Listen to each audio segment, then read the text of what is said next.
One of America's greatest sports towns, Philadelphia, Pennsylvania, the host for the Penn Mutual Collegiate Rugby Championships.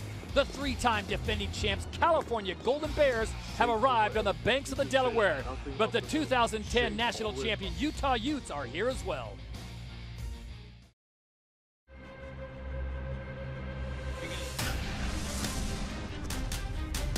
I love everything about rugby. I mean, rugby is my life. It's being able to beat your mental barriers. If you're not mentally tough, then you're not going to make it. I personally fell in love with the physicality. You have to give so much of yourself every game. Because it's a player's game. You get out there and it's all on you. The CRC is the pinnacle of college rugby, in my opinion. It's a hard transition for some players to make, so the ones that make it to the CRCs are the best of the best. It's not all bad to have a lot of teams, trying to beat you. CRC is a place where a lot of teams come to prove themselves and make a name. If we play our game, we could play any team that's here, and we can also win. Winning the CRC is everything. It's one of the biggest tournaments of the year. We don't come down here to, win our pool or get 5th place. We come here to win. My friends and family are all watching, and it would mean the world to win the cup. And winning it all, that'd be mind-blowing.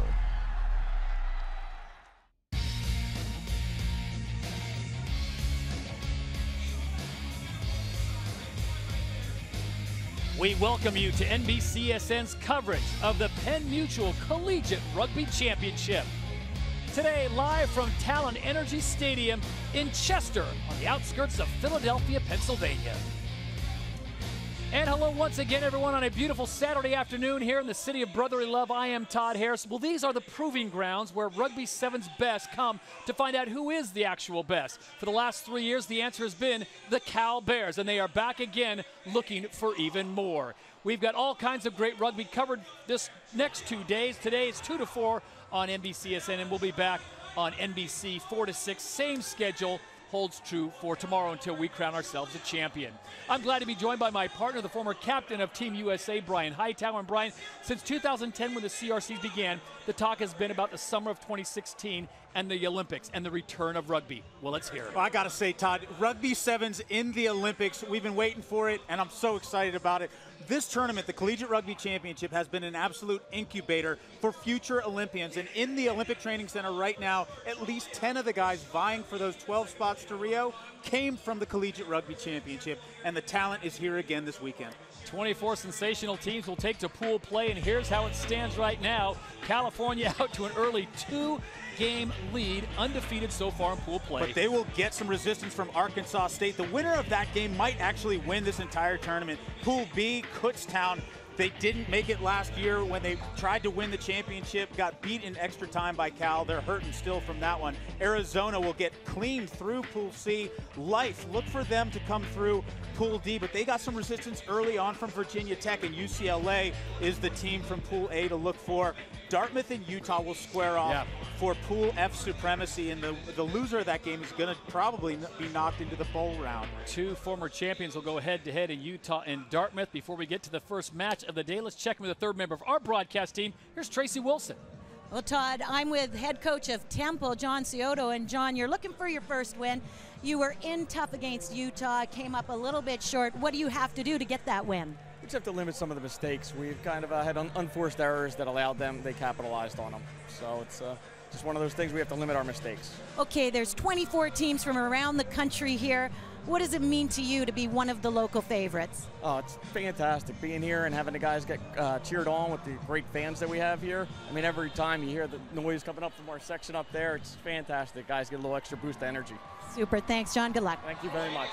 All right, more from Trace a little later on. Before we get going, Brian, let's take a look at the subway rules of the game for Rugby 7. Yeah, 7-on-7.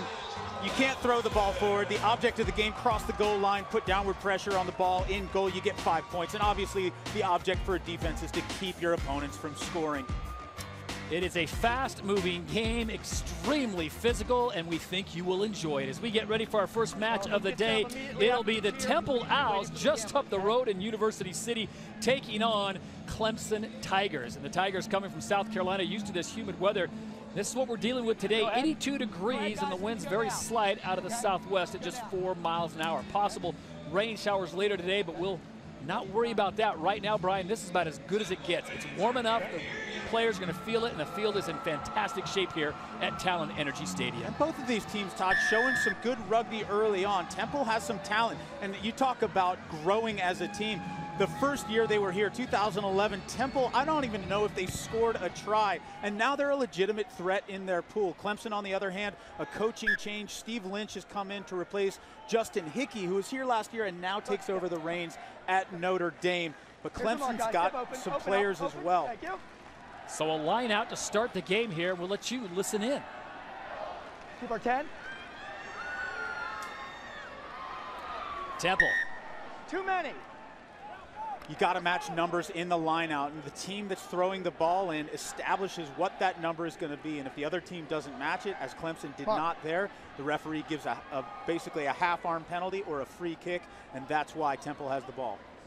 So the Temple Owls start with the ball. 7-minute halves. The clock will continue to run, and we will explain the rules as we go. For those of you who are die-hard rugby fans, we'll try to stay out of your way. But Temple early trying to control the ball in a dangerous situation as Clemson with some hard tackling. You keep your eyes on number 7, Peter Mulville for Temple. Explosion, pace on the outside, very dangerous runner. Number 5, Lenny Ramos, the junior out of Philadelphia, taken to the ground. Tackle, assist, release. That. Mark. Pointing out that once you are tackled, you have to release. And if you have the ball, Brian, once you hit the ground, you've got to release the ball and move away. Right. A penalty against Clemson there. If you come in to assist on the tackle, you also have to release the tackled player before you can go for the ball. 2 now. So another line out this time for Temple.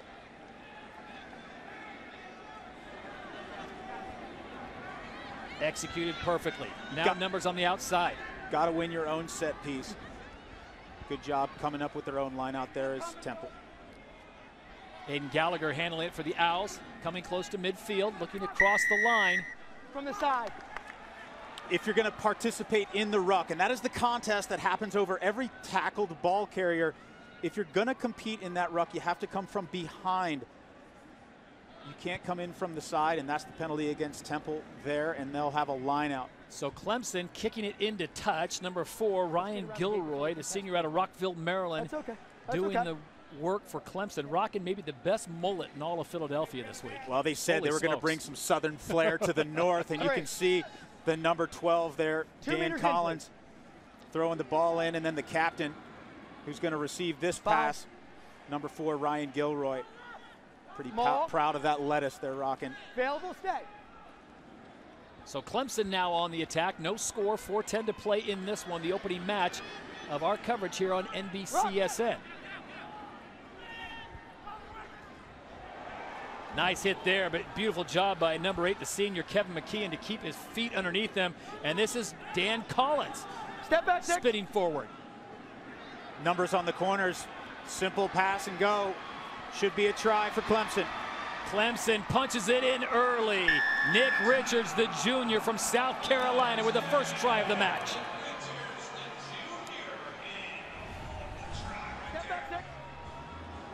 Take another look, just simple hands, numbers out wide. Temple committed too many defenders into the breakdown. That had to be scored. Almost held up there in goal. Drew Dommel with the first try of the game. So it's Dommel who gets credit, sophomore out of McLean, Virginia. And it is 5-0 with the conversion now upcoming.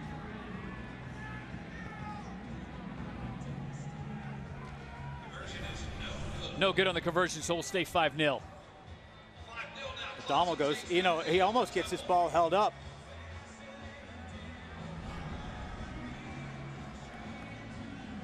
So the all-important restart kick coming from Dan Collins. He opts to go deep, and that means that your team is just confident that they can play defense. And sure enough, Temple coughs one up, a knock on, and Clemson. Advantage over. And a turnover turns over to more Clemson offense. Running wild on the outside, that's number 7, Nick Richards. Like the way this Clemson team's playing. They're adventurous. They don't run just side to side. They really try to pin defenders down. And again, numbers on the outside, and that's an easy move in for Dylan Goldie. Goulding, the junior from Singapore. And this will be a much easier conversion attempt for the Tigers. It all started with a tackle and turnover ball. Here's Temple.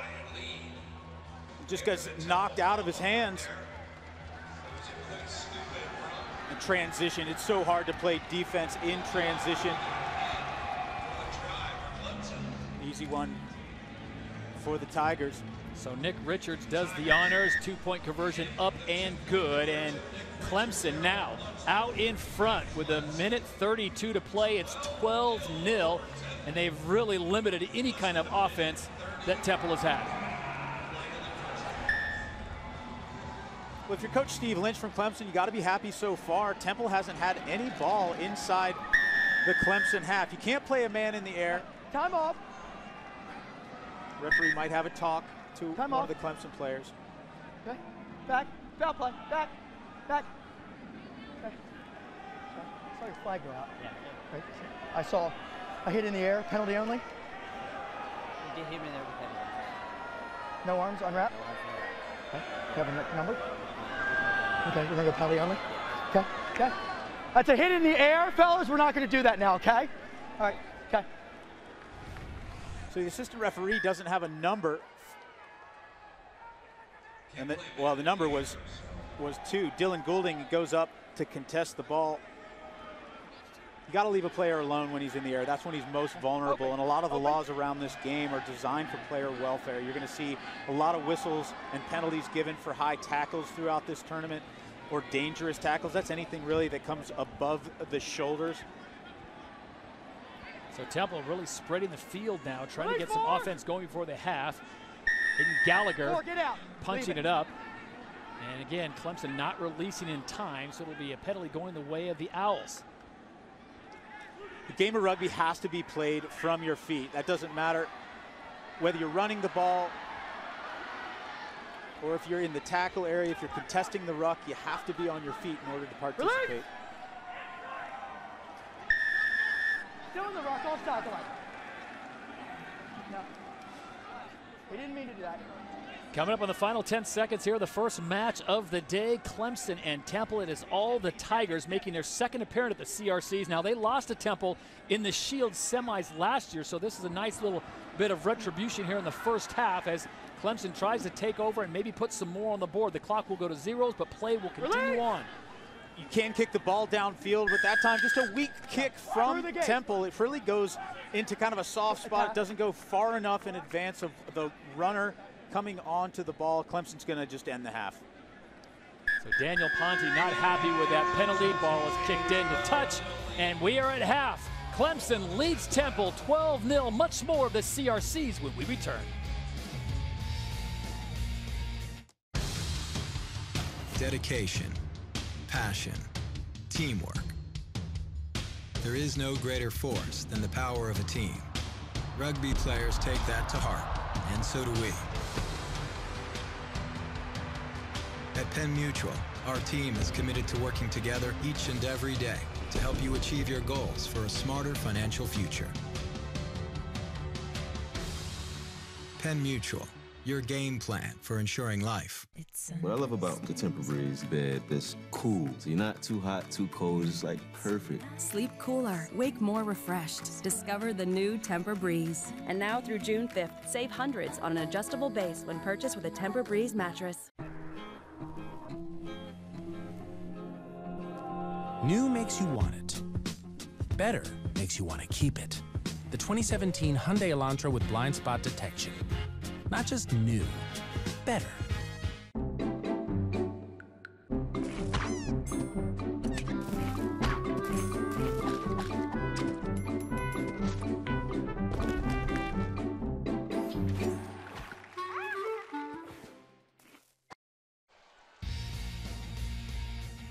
The Penn Mutual Collegiate Rugby Championship on NBCSN is brought to you by Subway.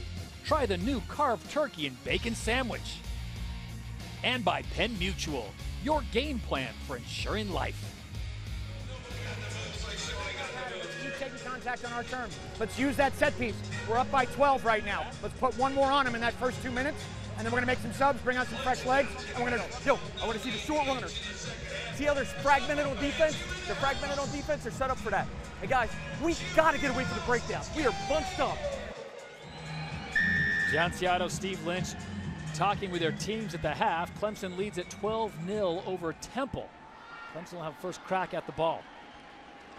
John Ciotto from Temple, you could hear him in the halftime huddle talking about getting to the breakdown, and there they win the first turnover ball. Tackle! Advantage, not releasing 5 more. Temple trying to manufacture some offense here early to start the second half. 5 yards, release. Active officiating day in this one, Brian. If there's new fans out there watching the game, one of the most confusing aspects is the tackle area. It's very simple. The ball carrier, when he's tackled, has to release the ball. The tackler has to release the ball carrier, and then you can play the ball again. Beautiful piece of running by Daniel Ponte. Call for the penalty at the end of the first half, and Ponte puts Temple on the board, so the Owls with 5. Good little set play here. Starts from Skyara. And Ponte, he's one of those weapons. He's around last year, and this Temple team, I'll tell you when 10 remain. It's got a potent attack if they can just work their structure, and that is putting guys into space. Too many turnovers in the first half, and I think that's what their coach, John Ciotto, was upset about. The Ciotto is one of those guys too, and there's one in every rugby club on the collegiate level. He helps make sure these guys get to practice and from game to game, and really sacrifices a lot of his time at home as a family. So Daniel Ponte, the senior from West Berlin, New Jersey, gets the Owls on the board. The time now at 5:10, and it's 12-5 Clemson. For more on the Temple Owls, let's check in with Tracy. Well, Todd, the members of the Temple team are wearing a black armband, and they're wearing it in memory and in honor of Steve Young, who was the director of Campus Rec. To a man, they have said he was a tremendous support to them. He passed away in May, and they just wanted to honor him and what he did for their team. Brian, you know very well every program has that guy who makes sure that you get what you need and make sure that you have enough time and practice and whatever to make the team successful. Well, and especially when you're not a varsity sport, when you don't have the support maybe of your athletic department, you got a guy like Steve Young. He finds money in secret places to get you to a game somewhere, to get you a bus to travel in. And Steve Young was that guy, and he's been a long time servant of this club, and sad to see him pass away. Yellow card coming out for Dylan Goulding of Clemson, so he spends 2 minutes in the sin bin. And it is Temple now that has seized control of the momentum here, trailing 12-0 at half, now down 12-5 and looking for a possible try and conversion that would give them the tie. And a good opportunity, a man advantage against Clemson for 2 minutes. 2 minutes is a very long time in a half of sevens rugby. There's the mark.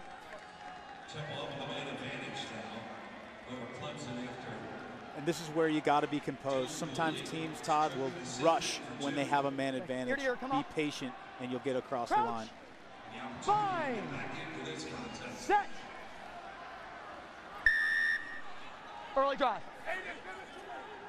You can't technically drive in the scrum until the ball is fed, and Clemson guilty of pushing early. So Temple's going to try to run it right down their throats, and it is number 1, Michael Wellstein and company, and they get it done. So what was 12-0 is now 12-10, and a relatively easy conversion coming for the Temple Owls and a possible tie. And there's going to be space somewhere because they're one defender short is Clemson, and so Adam Gallagher finds that space. It's right between the nearest defender and the goal post, sticks it in, boom, 5-pointer. Conversion to come should be an easy one, and they'll be locked up. So with one man down, Clemson has got Dylan Goulding in the sin bin. And this is an opportunity for Temple not only to tie this game up, but possibly get the win late. With 2:51, the conversion is good, so we are all even at 12. A tale of two halves, Brian. What is Temple doing differently here in the second half? Well, they just protected the ball better. They gave up too many possessions in the first half, and they've just taken care of the ball. The Owls of Philadelphia are very pumped up now. What was looking like possibly be a blowout at the hands of Clemson. Temple has responded, and a beautiful job on the restart on the kickoff. Well, and unfortunately, a knock-on after a great job. Looked like Melville on the corner, going up and getting his hand on that ball, tapping it back, but they couldn't recover the ball. Knock-on, it'll be Clemson. Here's the mark, guys, for the knock. Okay?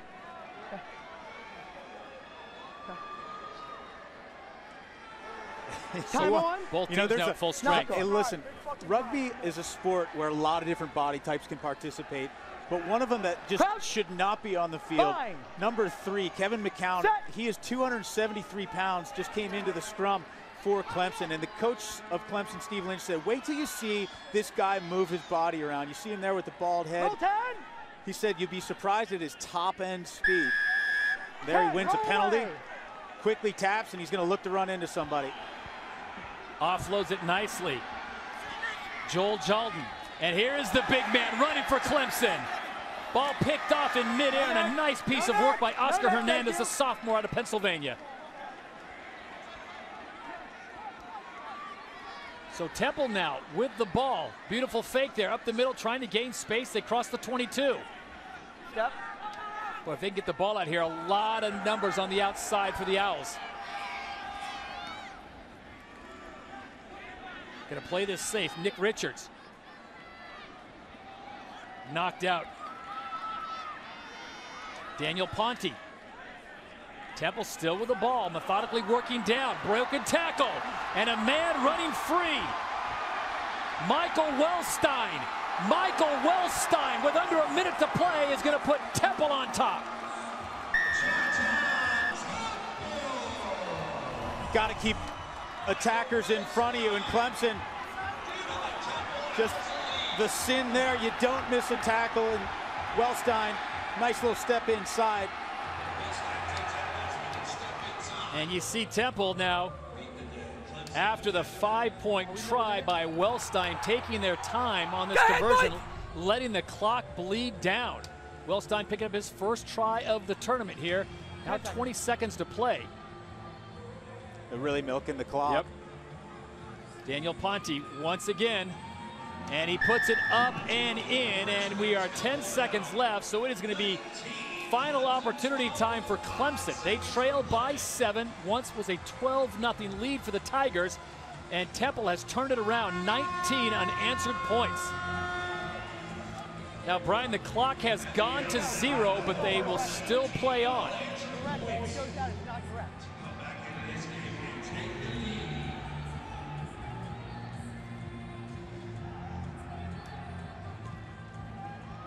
This will be critical now for Temple on defense. Shut Clemson down as soon as they can. They know they need to score, but again, Todd, this is about patience.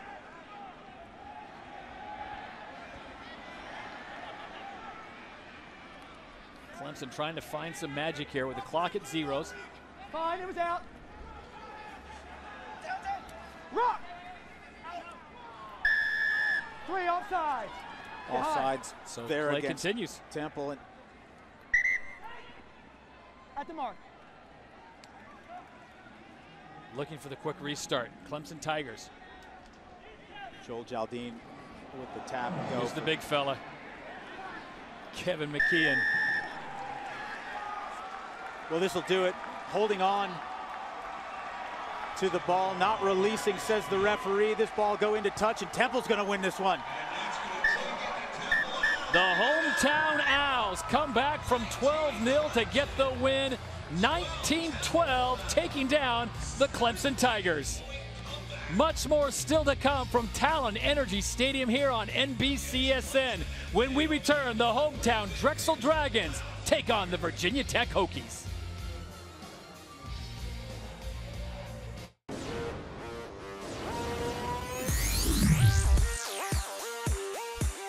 What's this new ball that everyone's talking about that's fun and wild and allows you to pitch like the pros? Swerve ball! Slide it, curve it, swerve it. Whoa! When you throw the swerve ball, it does this. Oh, and that.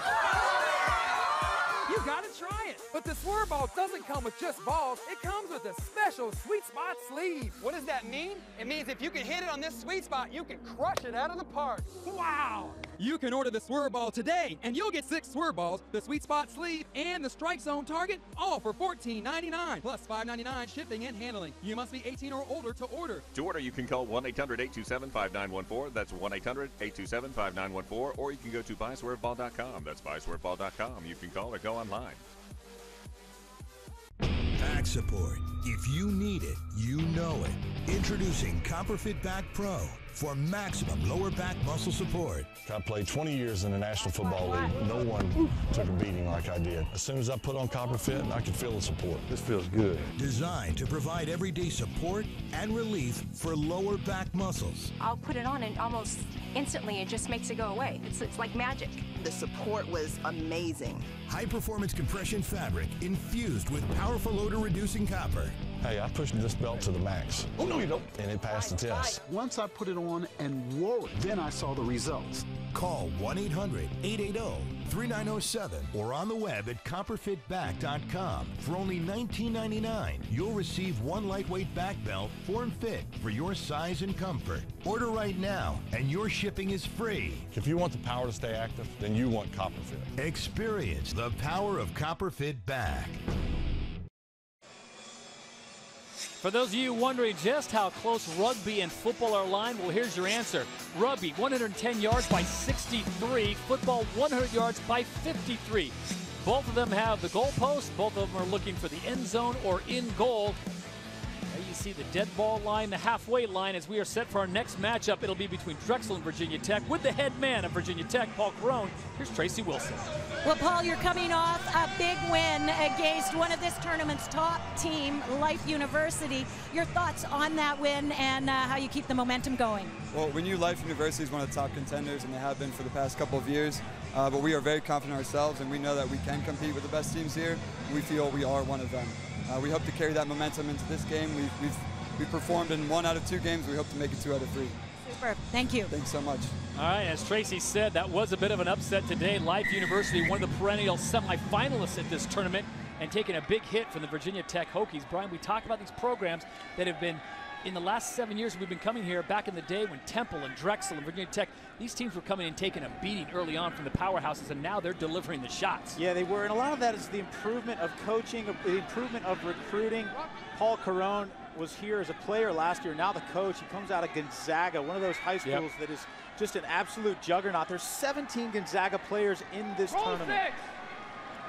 So we are underway. It is Drexel in the blue and gold, and the Hokies in the red and orange. In case you're wondering, Drexel's about 15 miles away. We got our first breakaway, and this is Evan Toll, and Evan Toll is going to dodge and dive his way to the first try of the match. Well, Paul Carone said, I don't have a bunch of complete rugby players, but what I got is a bunch of really good athletes. When I saw him train on Thursday, Todd, I said, how many of you guys have played rugby before you got to college? And really only 2 guys raised their hands. But they've all played other sports, and they've got some great athletes. Keep your eye on number 3. That is Garrett Smith. Played football, played hockey, and just an absolute wrecking ball. Loves the contact area. Give you an idea of what's happening in Pool D with Drexel Live, Penn State, and Virginia Tech. Virginia Tech looking to go to 2-1, and right now it is Penn State, the Nittany Lions, that lead in pool play. Remember, the top 2 moving on with a shot still at the national title. So Drexel gets their first opportunity of the ball, and a hard tackle right off the bat by number 7, Connor Fay, the sophomore out of Westchester, New York. A lot of pressure, though, from Tech, and holding on to the ball in the tackle area, so Tech goes quickly. And on the outside, Hokies off and running. A beautiful pass there, and a nice offload, and unable to handle it, but they come up with the ball. And the referee's going to talk about this. Did he get the downward pressure, Thomas Whitaker, the junior? Try? I believe so, yes. Okay. Time on. So he converses with the assistant refs, and he says it is a good try. Team of 3, though, and they all bring the meeting of the minds. The assistant referee, the in-goal referee. That ball went backwards off a Drexel hand, and so who was the first one there to touch the ball down? That's a Hokie. That is a try. Good call by the refs. So Whitaker, the junior out of Gainesville, Virginia, And the Hokies out to an early lead. Conversion attempt is no good, 12-0. But just like we saw in our first match today, Clemson was up 12-0 on Temple, and the hometown Temple Owls came back to get the victory. Paul Carone, who just spoke with our Tracy Wilson just moments ago, has done a fantastic job in his first year as a head man, 4th year in a row for Virginia Tech at the CRC. And while they have yet to make it to the quarterfinals, this might be the year where they push on. The Hokies showing a lot of promise here, 1-1 so far in pool play. When you have a penalty, the offending team has to retreat 10 meters. Referee was playing advantage because Tech wasn't back 10, but the advantage is over. Colin Driscoll with a beautiful pass, and look at this, the Drexel Dragons now threatening. Does he have the gas to get in? Yes, he does. Cody Bukowski.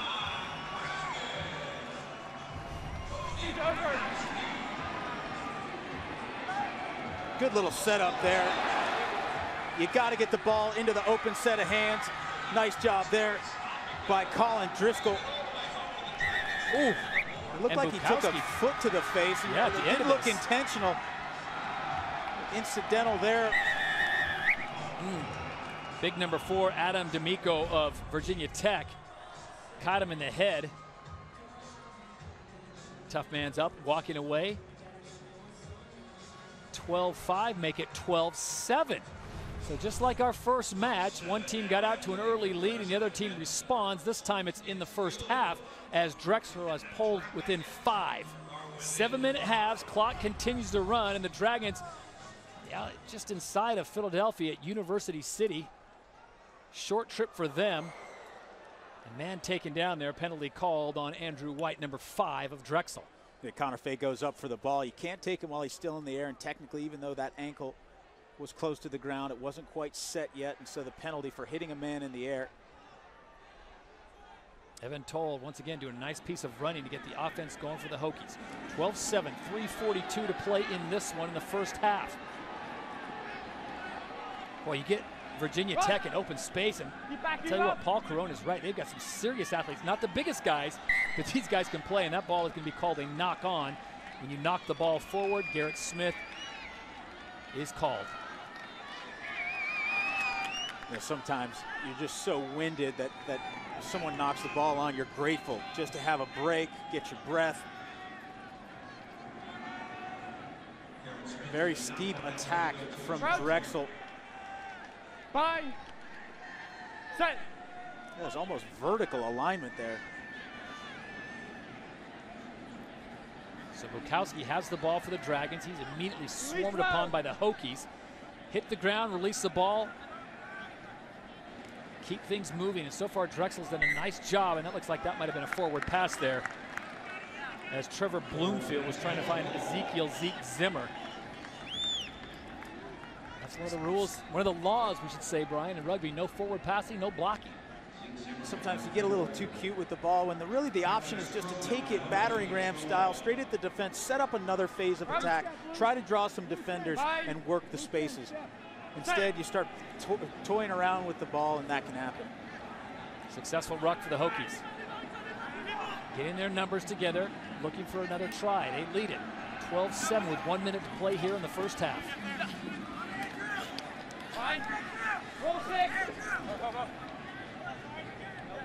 Tackle and roll away, and so many people want to know, rugby just looks so violent on TV, but you see so few injuries compared to American football. Well, tackle, there's a lot of self-preservation there, as we see number 7, Connor Fay. Yeah, another one down for Virginia Tech, and that's just a soft try. Reaching arm tackles from Drexel. That's a sign of fatigue and technique. You got to bring your feet to the contact area. Number 12 for Drexel. A classic mistake by Trevor Bloomfield there. You can reach out with the arms, and instead of moving the feet in to get the shoulders in for the contact, you reach. Pretty soon you're grasping it air, and that's Connor Fay. This is the Penn Mutual Collegiate Rugby Championship. You are watching Virginia Tech and Drexel in a good one, 19-7. Hokies on top. Clock is at 0, but we will have a kickoff and play on. And if you're new to the sport, well, it's coming back to the Olympics. The Americans are the defending champions. When it was 15s, you'll see Rugby 7s, this very same game in Rio this summer on the networks of NBC.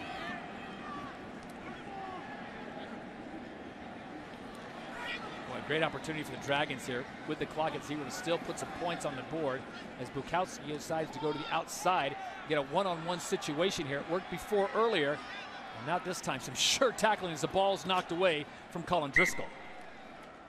Drexel happy to just get out of that half and take a break, get some water.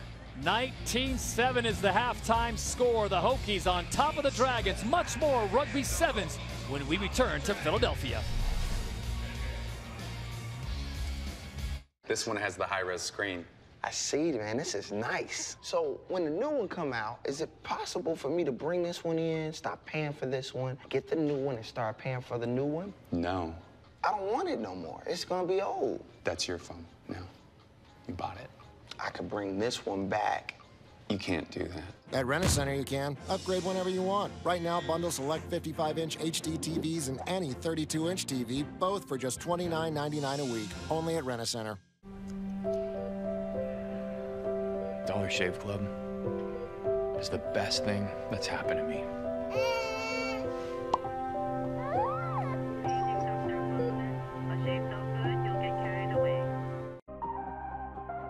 Solo Shot is a robot cameraman that automatically tracks and films you from up to 2,000 feet away. No cameraman? No problem. Go to soloshot.com. Something is coming. I can feel it. We fight together, or we die together. There's a big hit. What a shot! Oh, what a save! We have no choice.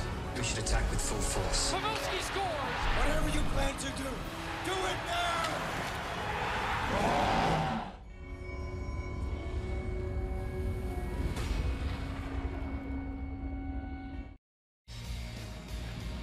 Give you an idea of what's to come. Dartmouth and Utah, the next matchup. The Dartmouth Big Green, the two-time champions, taking on the Running Utes, the 2010 champs. No more points second half. All right, we established this. We know where their attacks are. We give that bump a little earlier, yes? Yeah. The inside can hold them. They're not as quick inside. Their outsides are quick. That means we need a little bit more time defending there. Okay? That was head coach Paul Carone speaking to the Hokies, and interesting to see him as the head man now, a guy we used to see playing for Virginia Tech. I love the quote he says. He said, "What's wrong with this picture?" to his boys in the huddle, and he goes, "We have points, or they have points.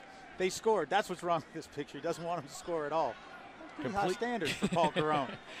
Thomas Whitaker getting things going here, the junior out of Gainesville, Virginia, with a battery ram run up the middle, and the ball will stay with the Hokies after the penalty.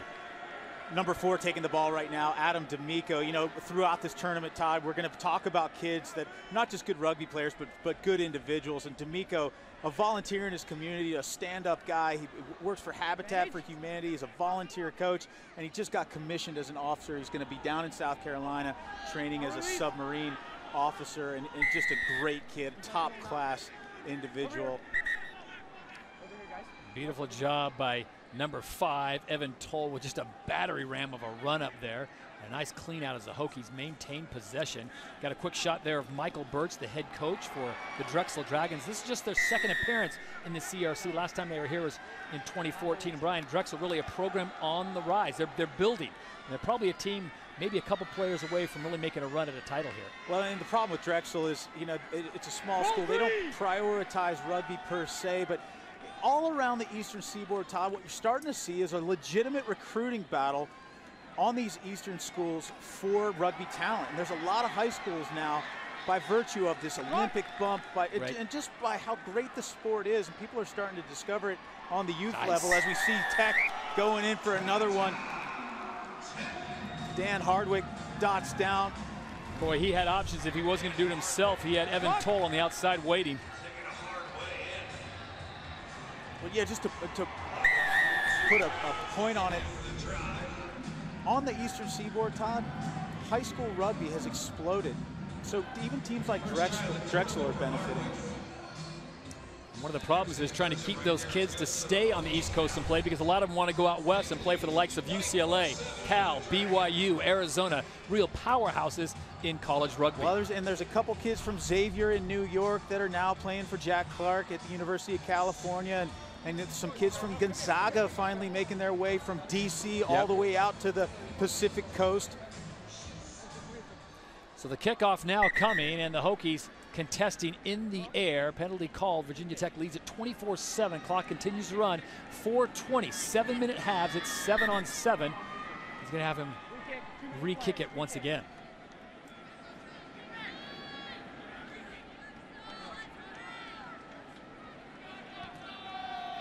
Ball must travel the 10 meters. Back by red. Now contested in the air is okay, but hitting the man in the air, Brian, you're going to get called. Yeah, you can both go up for the ball. It's kind of like if you're both going for an interception in the NFL.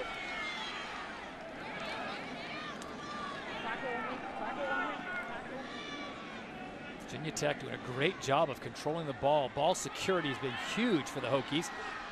And that ball looks like it was thrown forward, momentum carrying the big man to the ground. Loses not only the ball, but his shoe. So the one opportunity now for the clock to be stopped by the official as he sets up a scrum here in the second half, and we will listen in. Crouch. Bind. Set. Ball comes out clean, and a great tackle Back there line, up too soon. by Offsides. number 1, Nicholas Kennedy, the sophomore from Smithfield, Virginia. Offsides on Virginia Tech, so Drexel will get the ball back. You know, a team like Drexel, Todd, knows that things are stacked up against them. They love being here anyways, and what an environment. You know, you got a stadium, a top-notch stadium to play in front of a boisterous crowd. Got some hometown fans. Yep. That have crossed the river to come and see you play. What you'll see, Todd, throughout the weekend is some of the teams that are struggling are the ones that just, they don't have the time together. They can't work on the skills as much as some other teams do. So you're going to see the passing not as crisp. You're going to see their orientation in space. They start to get a little bit tighter, so they're not as threatening. They make themselves a little easier to defend. And that really is, you know, some of the things that separate the top from the bottom in these pools. Ball comes out not cleanly, but Virginia Tech maintaining possession, and that one was just fumbled away as Thomas Haskell, who just came into the game, along with Michael O'Brien, the senior out of Annandale, Virginia. And Virginia Tech now a little sloppy with the ball, going to try to kick this one on, and a nice job there by Cody Bukowski. Yeah, no sweeper back for Virginia Tech. A nice little kick, a great decision, but knocked on, it looked like, trying to regather. And sometimes the bounce is really kind. You kick it forward, it just kind of jumps back into your hands. That time, just a little bit too much momentum on the ball. After Bukowski did all that work. And watch the ball. Idea. Maybe just a little bit too far on the chip kick there. And sometimes, instead of bouncing on the foot, it comes right back into your hands. Always looks like you mean to do it when it happens. Set. Say 9. Ball fed down the tunnel. Hokies control. 90 seconds to play in this one, and another beautiful piece of work by Evan Toll on the outside. This kid, oh my goodness, he's got some moves. Not held in the tackle. He gets to get up and go again, and he will, but he's run out of gas. Looks for Serby, finds him. Good cover defense by Drexel. Yep. Drexel doing a good job of getting men back. Hands in, ruck form. So the ruck was already formed, and number 1 for Drexel, that was Zeke Zimmer. Yeah, and Todd, once a player from each team arrives to contest for that ball, the only way that you can touch is if it comes out behind the back foot of one of your own players. So you can't stick your hands on it. But hey, turnover ball for Drexel. The crowd would love to see these guys score. Oh. And the knock-on called as Max Kiplinger, junior out of Darien, Connecticut, just could not handle it in a very difficult state. Now you see the players on both teams grabbing the shorts, Brian. They've been going non-stop now for almost 14 straight minutes on a huge field, going from offense to defense. The beauty of rugby. Crouch. Bind. Set. He's all right. You know, that's the other thing. We talked about the skills. With the other thing that's going to separate these teams, especially tomorrow, is fitness. The fitter teams are able to play better rugby. Holding on. Quick restart by number 10 of Virginia Tech, Michael Serby. Flat time advantage. Garrett Smith with the ball, just taking it to the ground. Not 10, number 7. Not 10. Tech's going to win it. 10. We're away from him. Tech decides, we know what? We've got it down here. We might as well see if we can't put this in. They could kick it into touch and the game could end, but they're going to try to punch this thing in. Thomas Haskell now with the ball. Yeah, because they beat Life and they're going to beat Drexel here, they're going to have 2 wins, and really all the points that they can score are at a premium. So the knock-on ends the game. Final score 24-7. Virginia Tech takes down Drexel. When we come back, it's a good one. 2-time champions Dartmouth taking on the running Utes of Utah. We'll have that live when we return to Philadelphia on NBCSN. Winning the CRC is kind of what propelled Dartmouth Rugby. I think we surprised a lot of people in 2011, 2012 when we originally won the CRC. I think we've shown people what we can do. To get another opportunity at this point would be so fantastic. Saturday's going to be a little bit of a test. Being able to show people what Dartmouth means to us and winning the CRC would mean a lot.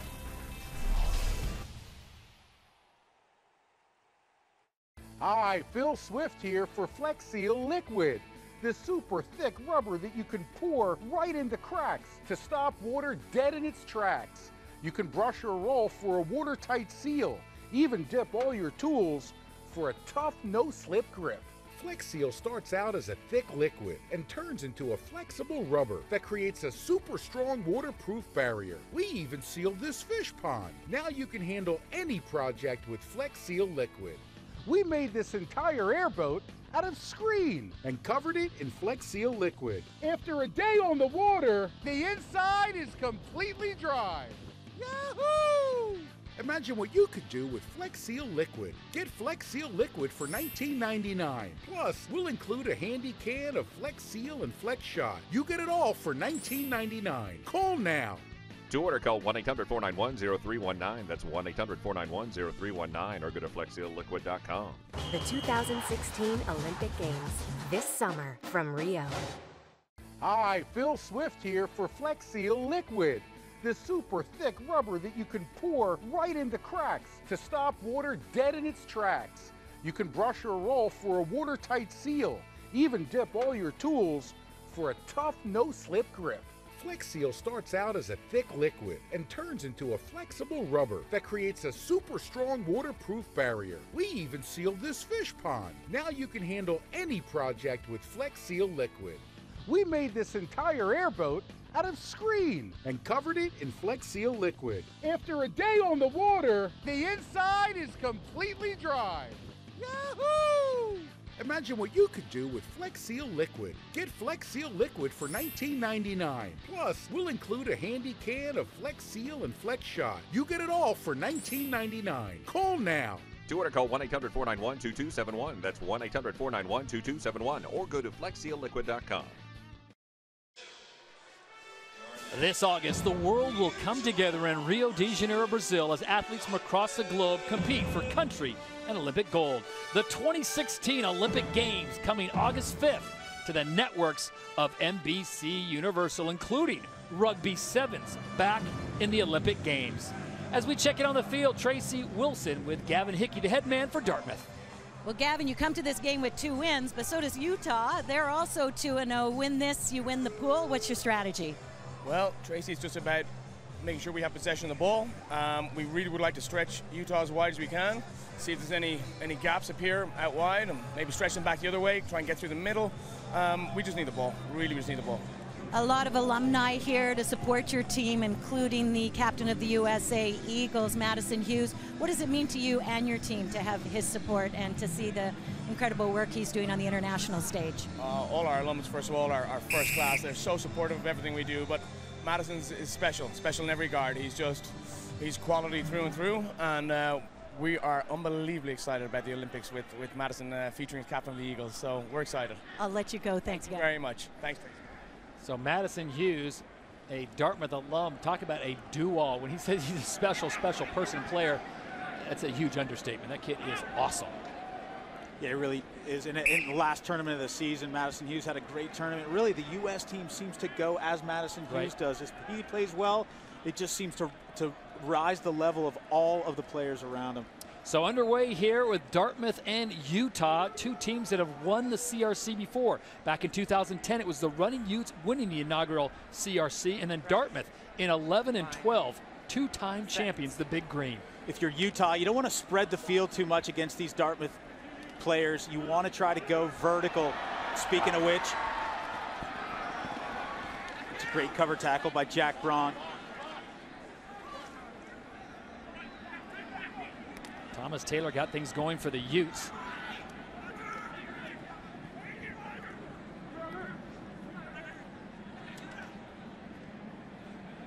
This is a different Utah team, Brian, than we saw when they came back in 2010 and 2011. I don't say it's not as flashy, but a little more workmanlike, a little more blue collar. Yeah, you remember they had Threaten Palamo. He's one of those players that's in the Olympic Training Center for the U.S. Eagles. And a little jinky halfback named Don Potty. They don't have that, but they do have a lot of girth in the leg department, and they can just truck people over. So that's the way they try to play it. And speaking of which, boom, straight over the line. First try, Chad Goff. Chad Goff, the hardest working man on the team, the junior out of St. George, and he punches it through. This is huge for Utah to get a nice start like this. And their coach, Nua Punimata, filling in for Mark Drown, who's not able to be here as the head coach. His daughter graduated from high school this week, so he said, Nua, why don't you take over for the weekend? Yeah, a couple of Punimatas on the sideline. Nuu and his father, Nick, retired Green Beret. Bringing a little bit of edge to this Utah team. And I like the possession game so far. If you keep the ball, good things happen. That's what happens to Utah there. And that's what they're going to do, try to just grind down the men in green. Possession, when it comes to Dartmouth, look for them, like Coach Hickey said, to spread them out a little bit, try to get some gaps opening up, but get these big guys to run around the field. See if you can get them to wear out. Eric Warnquist, number 8 of Dartmouth, trying to stop Chad Goff from punching in. It wasn't going to happen, so the re-kick, or the kickoff here to start this next possession goes the way of the Big Green. Trailing 5-0, the conversion was no good. Room to run on the outside, but is there the support? And a nice piece of tackling there as Taylor Thomas came over, the young man out of Eagle, Idaho, and the ball goes back to the Utes. And look at this, off and running, Casey Raymond. Casey Raymond going the distance. Are they going to give him the try? Referee's going to confer with the side judge. We'll start it with possession, and Krieg Greco, referees talk. Can you confirm grounding?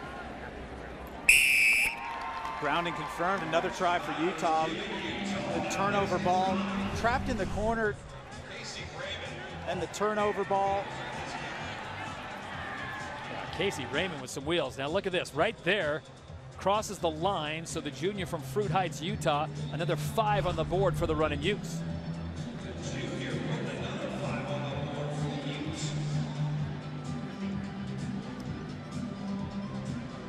This is going to be a difficult 2-point conversion. You look at the angle that Chad Goff's got to go from beyond 22 meters. He's a big man, but just not enough leg in that one. So it's 10-0 Utah on top as we check it on the field with Tracy Wilson. Well, Todd, I talked to Coach Nick Punimata about this matchup against Dartmouth, and he said we just don't have the depth that Dartmouth does. He said, and we have to be careful of mental mistakes. He says, morale-wise, they can tear us down. He says, these guys get hard on themselves, and that's where we talk about sharing the burden. He said, in that case, you got to look to your teammates, keep your composure to turn it around. Well, some good advice from some very talented men. The Punimata's running the program this weekend, as we said.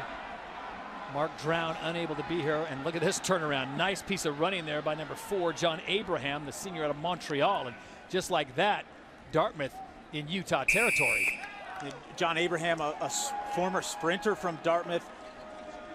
You know, I saw him on training on Thursday wearing the number 4 there for Dartmouth, and it looked like he had tweaked his hammy a little bit. I'm not sure that's the top end that we're used to from John Abraham, getting run down by Raymond in the open field.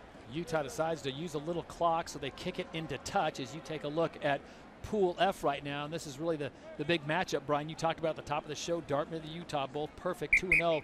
The winner of this one's going to win the pool. Yeah, and the second place probably not going to go through to the cup by virtue of not being able to score a lot of tries.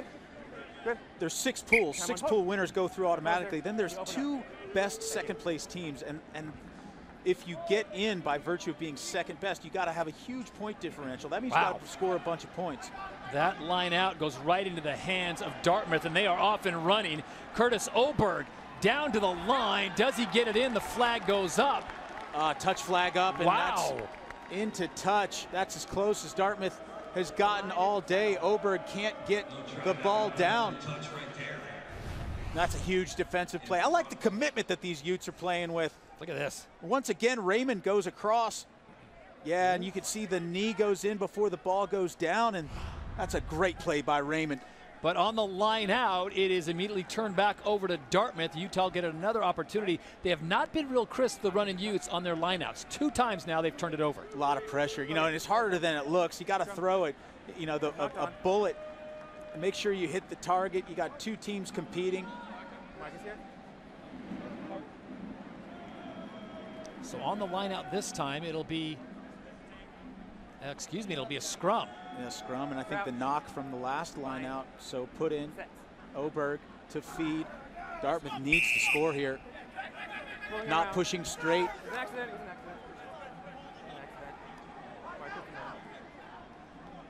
Ball inadvertently kicked away by the Utes, and Dartmouth not happy about that as they reset. The Utah Utes get their defense set in. A beautiful pass on the outside, and he gets the corner as Hayden Aldridge, the junior out of Southampton, New York, gets the big green on the board. Nice, that's skills right there. DeWitt Werke with a big cutout pass, and then another one coming all the way to Hayden Aldridge. Aldridge scored. Way to exploit the space. I tell you what, this Aldridge kid, a lot of these Dartmouth guys, Todd, they're working extra this weekend. They're doing finals, they're writing papers. This Aldridge kid, he had 3 papers due. One of them, postmodern existentialism. The other one, he had to write a paper about the changing nature of cultural supremacy in the European thinkers. It's impressive. 10-5 at half. The running Utes lead the Big Green of Dartmouth. We'll have a special guest plus the second half when we return. Hey, Rick. I've been meaning to get back to you. It's important. Next week. Yep. Sounds good. We'll see you. Tim, no time now. Halftime. Yo, you play? Go.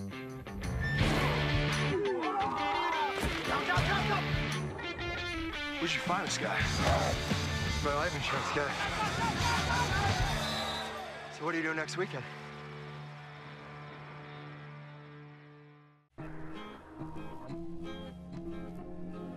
Anything can be new. Not everything can be better. The 2017 Hyundai Elantra with lane departure warning. Not just new, better.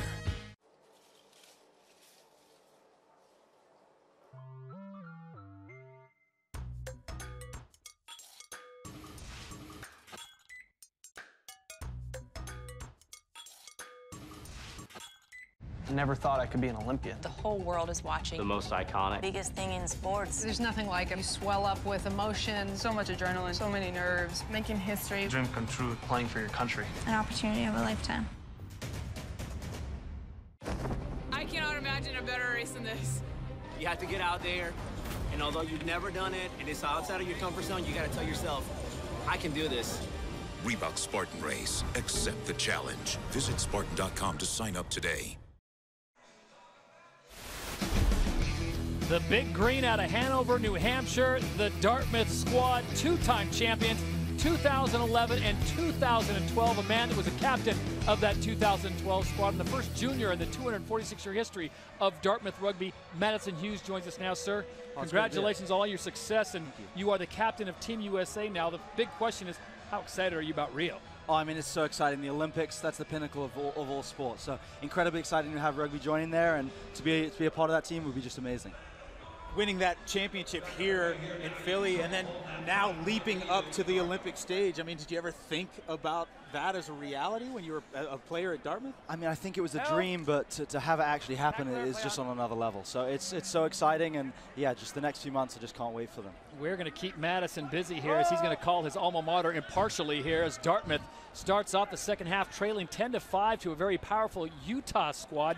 Madison, you watched a little bit of this team early on in the tournament. How do they look, and what do you think their prospects of getting another title back to Hanover?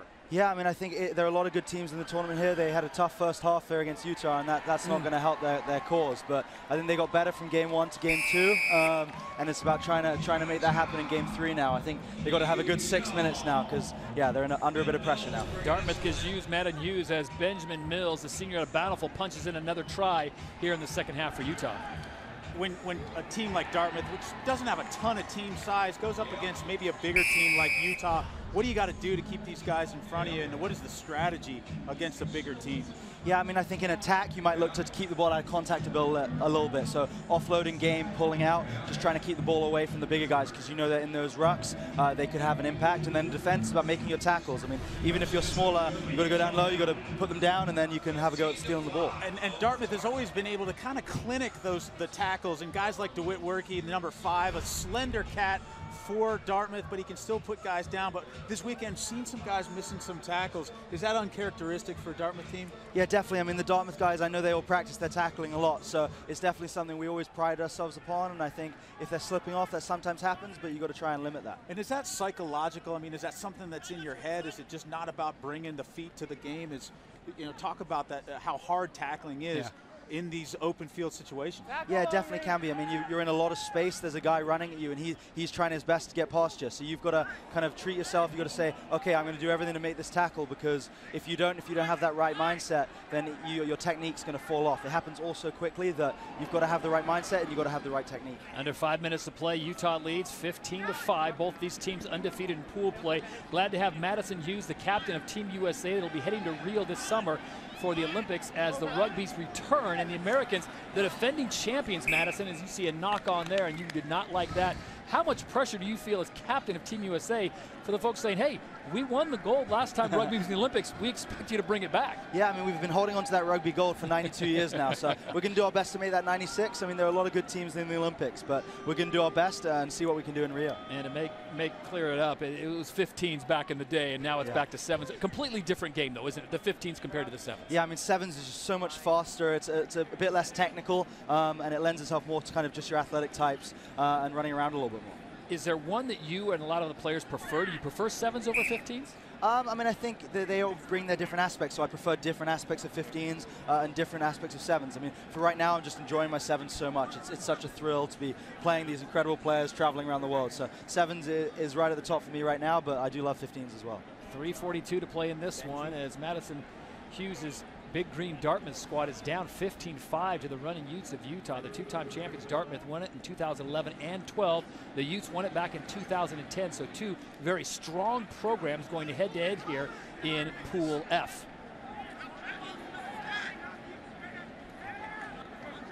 Madison, call out what you're seeing. If you're seeing good or bad, either or. I think they're being patient here in attack, which can be good, but at some point you've got to make it happen. I think they've got to put the ball in the hands of their playmakers. Guys like Jack Braun there, who's drawn a couple defenders, and see what they can do, because they need to get a couple of tries here in short succession.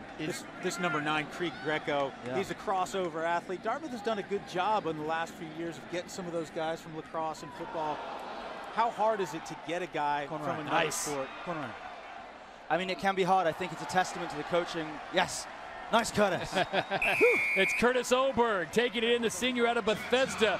Much to the light of Madison Hughes, whose eligibility has run out, unfortunately, for Dartmouth, and a huge hit there by number 10 on Utah, Taylor Thomas. Yeah, I mean, that was good play by Dartmouth. They were patient in attack. They held on to the ball, and when the opportunity came, they took it. So that's a much-needed try. The conversion would be nice. It was almost Madison Hughes-esque there. The dish coming from Oberg. He comes around, gets it, is able to score it.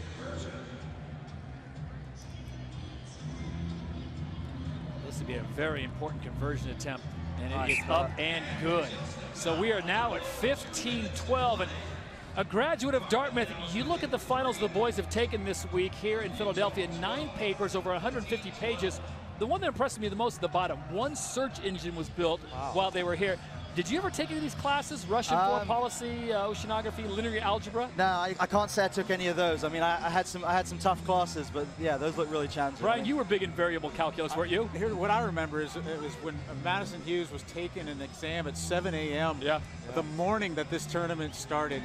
I think that was the year you won it. I mean, you know, these guys are putting in so much work. It's kind of incredible to see what they're doing. Have you guys ever petitioned the CRC to maybe move it after finals or I mean, I think give you guys a break? It would be nice. I mean, I don't think we've petitioned, but I was the first couple of years we were taking finals, we won, so we don't want to change too much from that. The lobby of the Sheraton Hotel became the testing center for Dartmouth. All right, back to action. Minute 15 to go. Dartmouth now starting to seize momentum. And Utah's defense opening up a few holes and some crisp passing by the big green. And once again, right up the middle. The co-captain, Ryan McGuire, out of Madison, New Jersey, the senior, punches it in. And Dartmouth now with less than a minute to play has taken a 2-point lead. Yeah, some people call that flooding the funnel. And there's Hayden Aldridge off the ground and just a vertical line coming through. And the awareness to put a man away and under the sticks. That's a huge score for Dartmouth. A little bit of time. They're going to have to play some defense if they can't collect this ball. But you know Gavin Hickey is a man as a coach. What do you think's going through his head right now? I mean, I think he's just hoping they can hold on for dear life. I mean, we've had a couple close losses in the CRC in the last couple of years. So right now it's just about closing out this final minute. It's a big kickoff now. I think if they can retain possession, that could be just about it. So this kickoff is what it's going to come down to. So it's about doing a job right now. Gavin Hickey, the head coach for Dartmouth, and they have had a string of success. We've mentioned the 2 championships here at the CRC. They have won 5 straight Ivy titles, and they picked it up again in 2016. I don't want to say it's all because of Madison, but since you joined us in the booth, the Big Green have been on offensive tear, my friend. Yeah, no, they're doing well, so hopefully, here it is. Oh, it's picked off on a beautiful job as Hayden Aldridge comes into play, and he is given the Green I'll say a virtual victory here, but how huge is that? Just finish the game. It doesn't matter. What's that for? Forward pass is called, but that's time. The time is called, and it is the Big Green of Dartmouth taking down the running Utes of Utah after Utah went up 10-0. Dartmouth comes back on the heels of Madison Hughes making his broadcasting debut, and they get the victory over Utah. Congratulations to Madison. Thanks for your time. We wish you the very best in Rio. We'll be watching. Thank you very much for having me. It's been a pleasure. We'll be back to Philadelphia with more of the CRC when we return after this.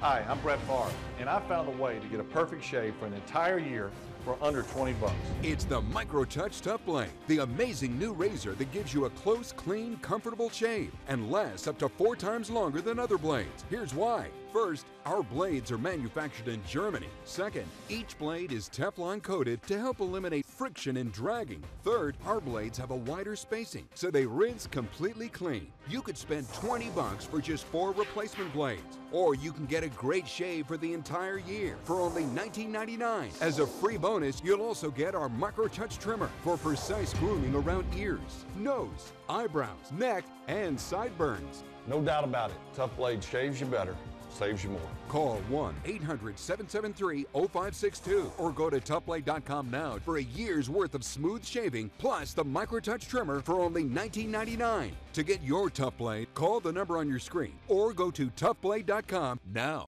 Hi, Phil Swift here for Flex Seal Liquid, the super thick rubber that you can pour right into cracks to stop water dead in its tracks. You can brush or roll for a watertight seal. Even dip all your tools for a tough, no-slip grip. Flex Seal starts out as a thick liquid and turns into a flexible rubber that creates a super strong waterproof barrier. We even sealed this fish pond. Now you can handle any project with Flex Seal Liquid. We made this entire airboat out of screen and covered it in Flex Seal Liquid. After a day on the water, the inside is completely dry. Yahoo! Imagine what you could do with Flex Seal Liquid. Get Flex Seal Liquid for $19.99. Plus, we'll include a handy can of Flex Seal and Flex Shot. You get it all for $19.99. Call now. To order, call 1-800-491-0319. That's 1-800-491-0319, or go to FlexSealLiquid.com. It has begun. War is coming. Saving the world is not a one-man job. We'll protect the kingdom. Together. Warcraft, rated PG-13. Introducing the new Subway carved turkey and bacon sandwich. New delicious thick cut all white meat oven roasted turkey topped with applewood smoked bacon and cheese. Subway, fresh is what we do.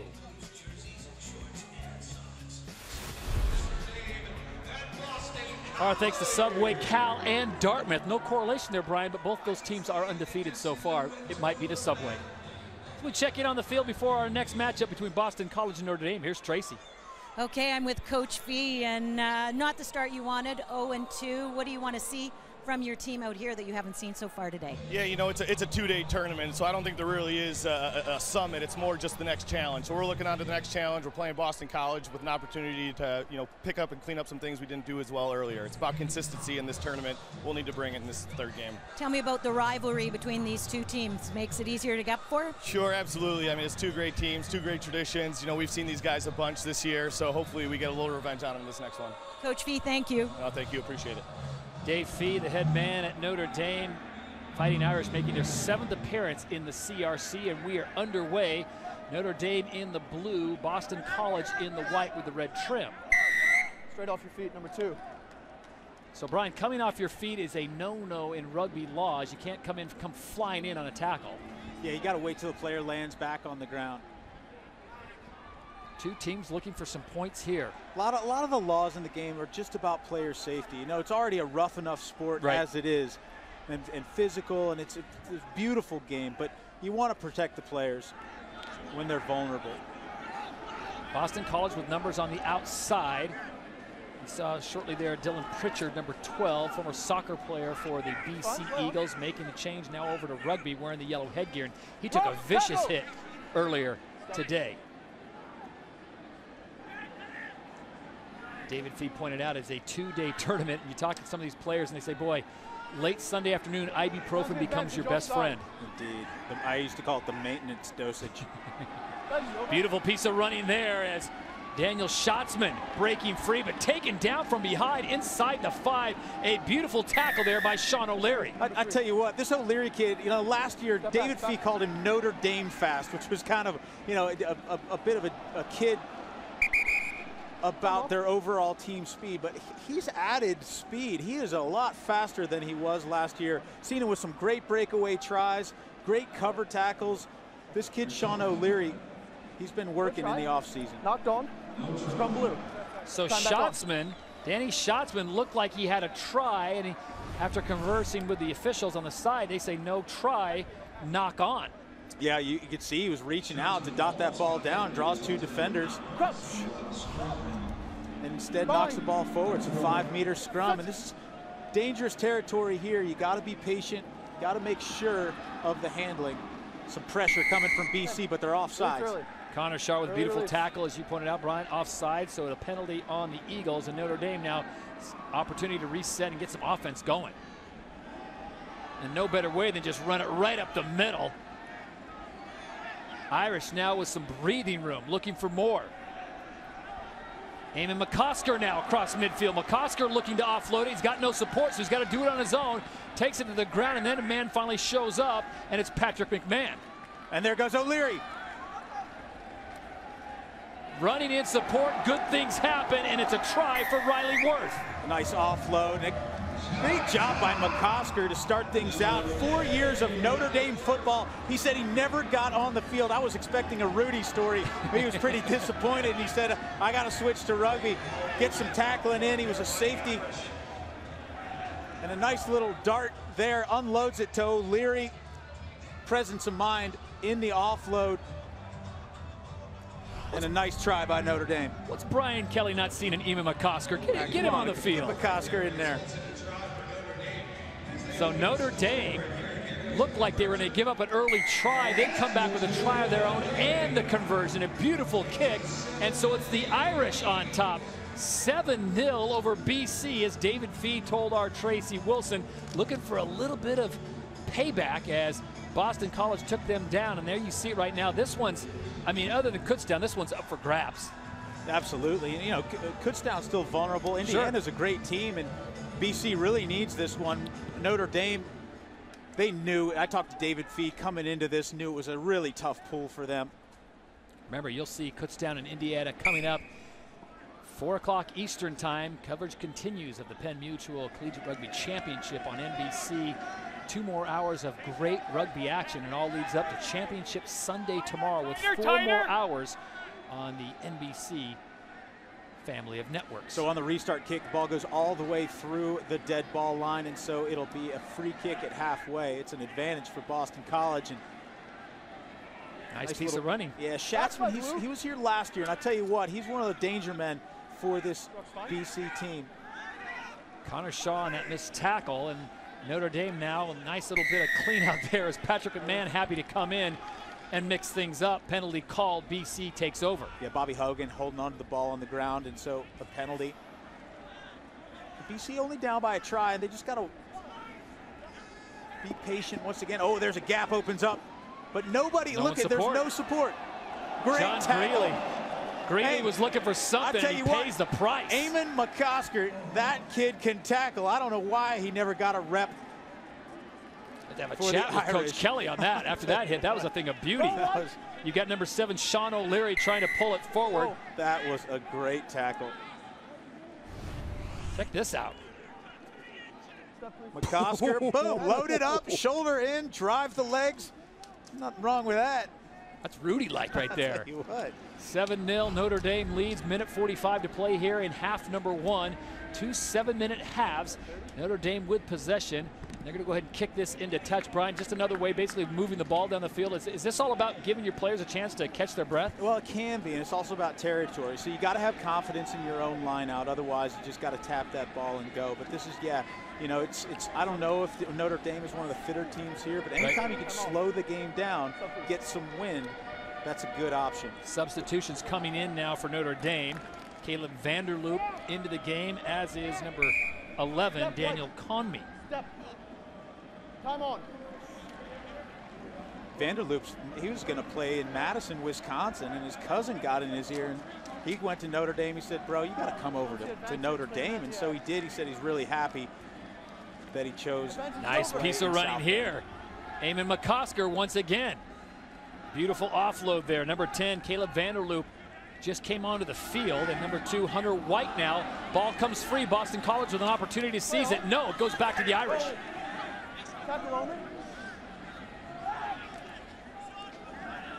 Sean O'Leary looking for spots, trying to pick his way through the BC defense. Nothing happening there as the white shirts stand him up. Coming up on 30 seconds to play here in the first half. 7-0 Notre Dame. And another turnover. BC was now going to look for a quick strike, try to get some points here before the half ends.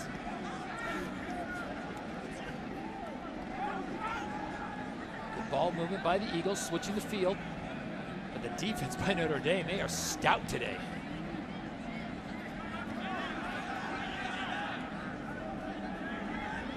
Well, this is if you're BC, you do not want to have a turnover here. Another tackle by McCosker. And a turnover. Numbers on the outside. We'll see what Notre Dame does it as the clock goes to 0. Nice clean out there. Oh, and another powerful hit by the Irish. And he's just carrying white jerseys down by the 5-meter mark. Notre Dame not wanting to squander this opportunity, and they don't. Daniel Conmey, who just came into the game, puts the try down. And Brian, take this back to the big hit that started it all. Well, you know, sometimes, like I said, if you set the terms in the contact area with the ball in hand, that's what Jack Mitchell does. I'll tell you what, he's the 4th brother to play rugby at Notre Dame, and that follows his dad playing back in the 80s. A lot of Notre Dame rugby in the Mitchell family. Jack Mitchell, a sophomore at Naperville, Illinois. And the 2-point conversion coming on this first half, really all been dominated by the Fighting Irish. as they take the lead into half with an impressive first half showing. Fighting Irish shutting out BC. Will have the second half when we return to Philadelphia. Yep, it's termites. Oh, get rid of them.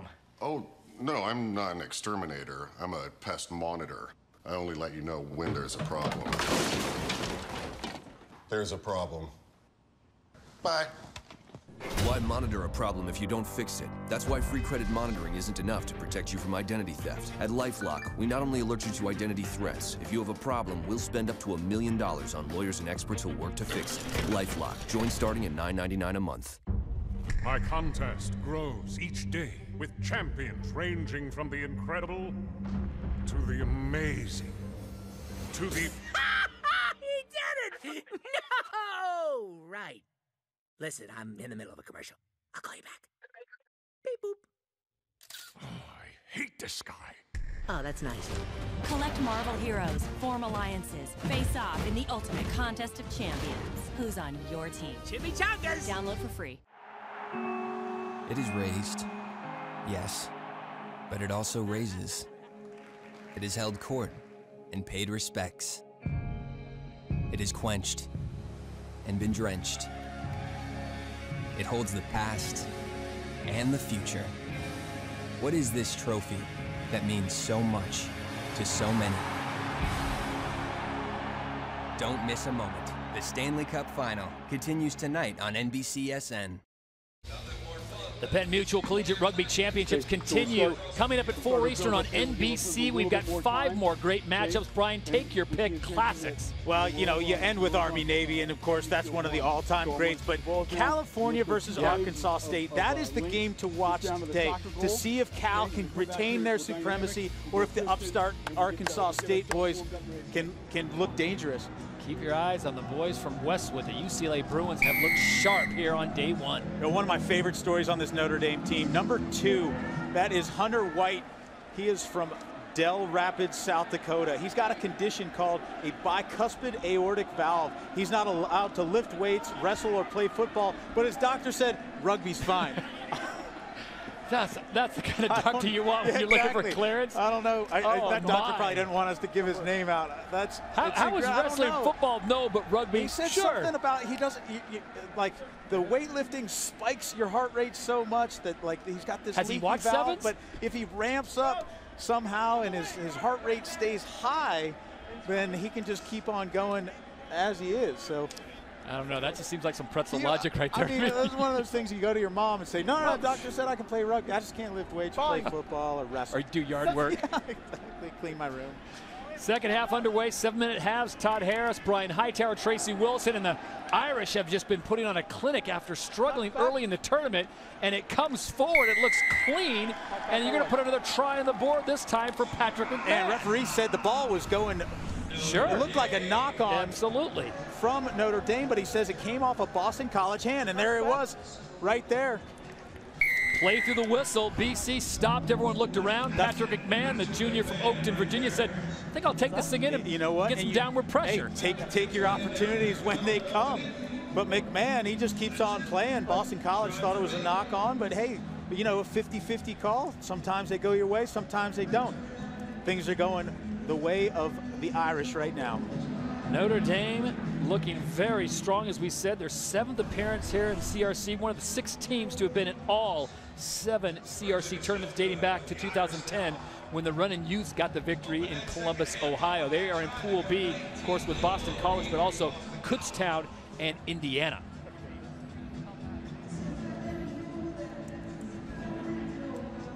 So kicking is not the strong forte of some of these teams. Those 2-point conversions seem to be afterthoughts. They just want the 5s. That's like not practicing your foul shooting, but shooting 3s all day.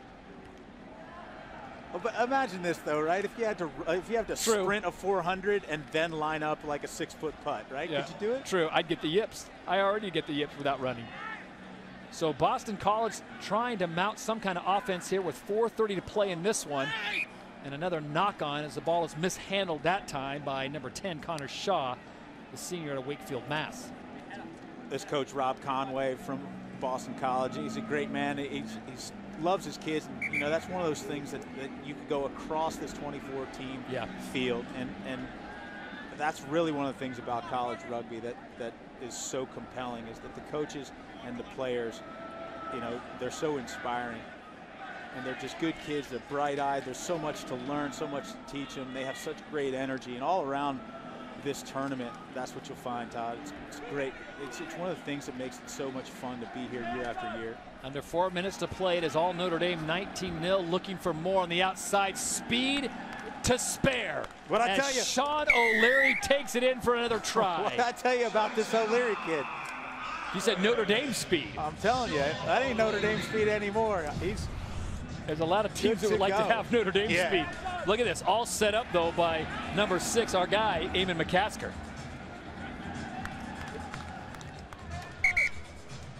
As gold helmets are overrated anyways, Eamon. Come on over here and play some rugby. Exactly. You know, you get to carry the ball and you get to make your tackles. That's what's so great about the sport. It is amazing how quickly it goes from offense to defense. You better have some serious stamina and some cardio on your side. Another tricky kick now coming for Daniel Conmey, who was a substitution in the game, and he pulls it hard left. Look at this. His air intake shut down by 50%. Still gets it in.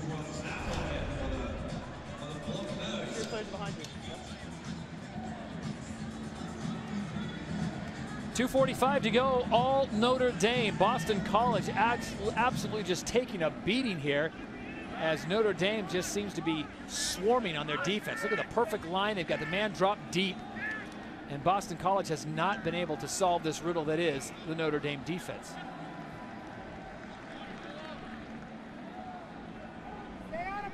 Now across the middle. Ball dished off. Patience. Schatzman looking over. He's got Duncan Wood. Wood working in close space. A nice clean out there by both sides. Oh, just get 10 on 10. Eamon McCasker comes away with it. Ball just seems to be bouncing the way of the Fighting Irish. I tell you what, Vanderloop, that was a textbook clean out. Turnover ball in the ruck. Look out. Who's your guy? Chipped on. Speculative pass and just trying to keep it alive. There's some very tired athletes out there right now. And I'll tell you what. Here we go. No one at home. No one at home, as Duncan Wood's got nothing but green grass in front of him here at Talon Energy Stadium. And Duncan Wood allows the Eagles not to be shut out. 5 and 2, a quick 7. But with less than a minute 20 to go, it's going to be, they're going to need some serious, miraculous work here in a short amount of time to get back in this one. Yeah, Wood coming back from scoring that try. Yeah, he looks gassed. dusted. He's been subbed a minute. It's not completely, well, yeah, a minute left. You got to have to score 3 tries. I would say you could get 2 of them back in a minute. I've seen it done before, but not 3.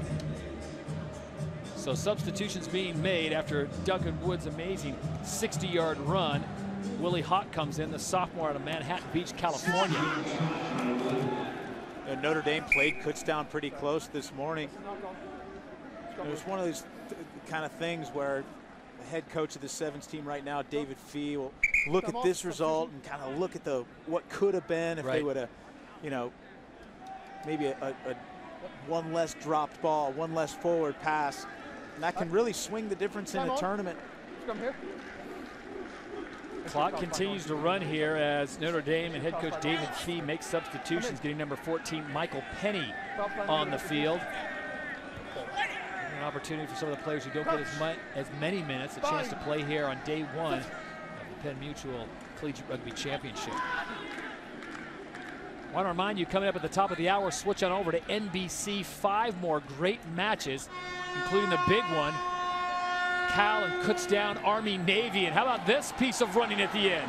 Boston College coming alive with 2 tries late as Daniel Schatzman takes it in, the junior.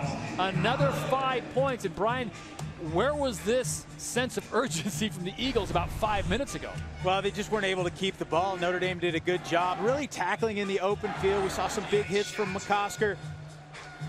Some good ball retention in the first half. That was the difference really for Notre Dame in this victory, is that they protected the ball better than Boston College did. Man-to-man, as far as athletic talent goes, I think it's balanced.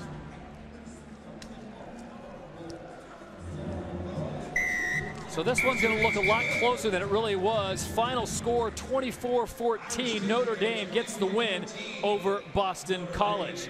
One more matchup still to come here live on NBCSN. How about Arizona feeling loose? The Cats coming from Tucson. They'll take on the St. Joseph Hawks when we return to Philadelphia.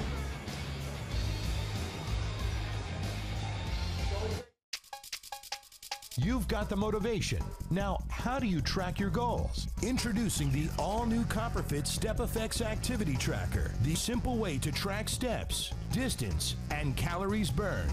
I like to know what I accomplished. This band talks to me. The StepFX built-in technology automatically tracks and records your movements. I had a team of trainers to push me and excel. Now, I have my trainer on my wrist. A smart design with easy-to-use technology that does all the work for you. Track calories you burn and monitor your progress throughout your day. I track pace, distance, calorie burn. I set my goals and I push to beat them.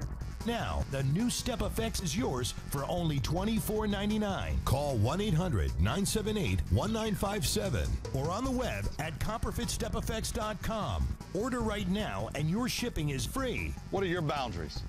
Demand excellence. StepFX from CopperFit. The 2016 Olympic Games, this summer from Rio. Suppose you need some extra cash fast.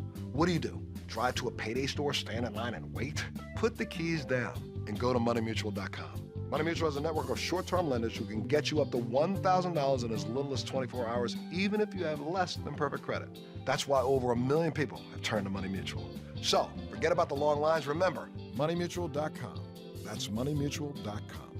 This service is not available in New York or to New York borrowers due to interest rate limits under New York law.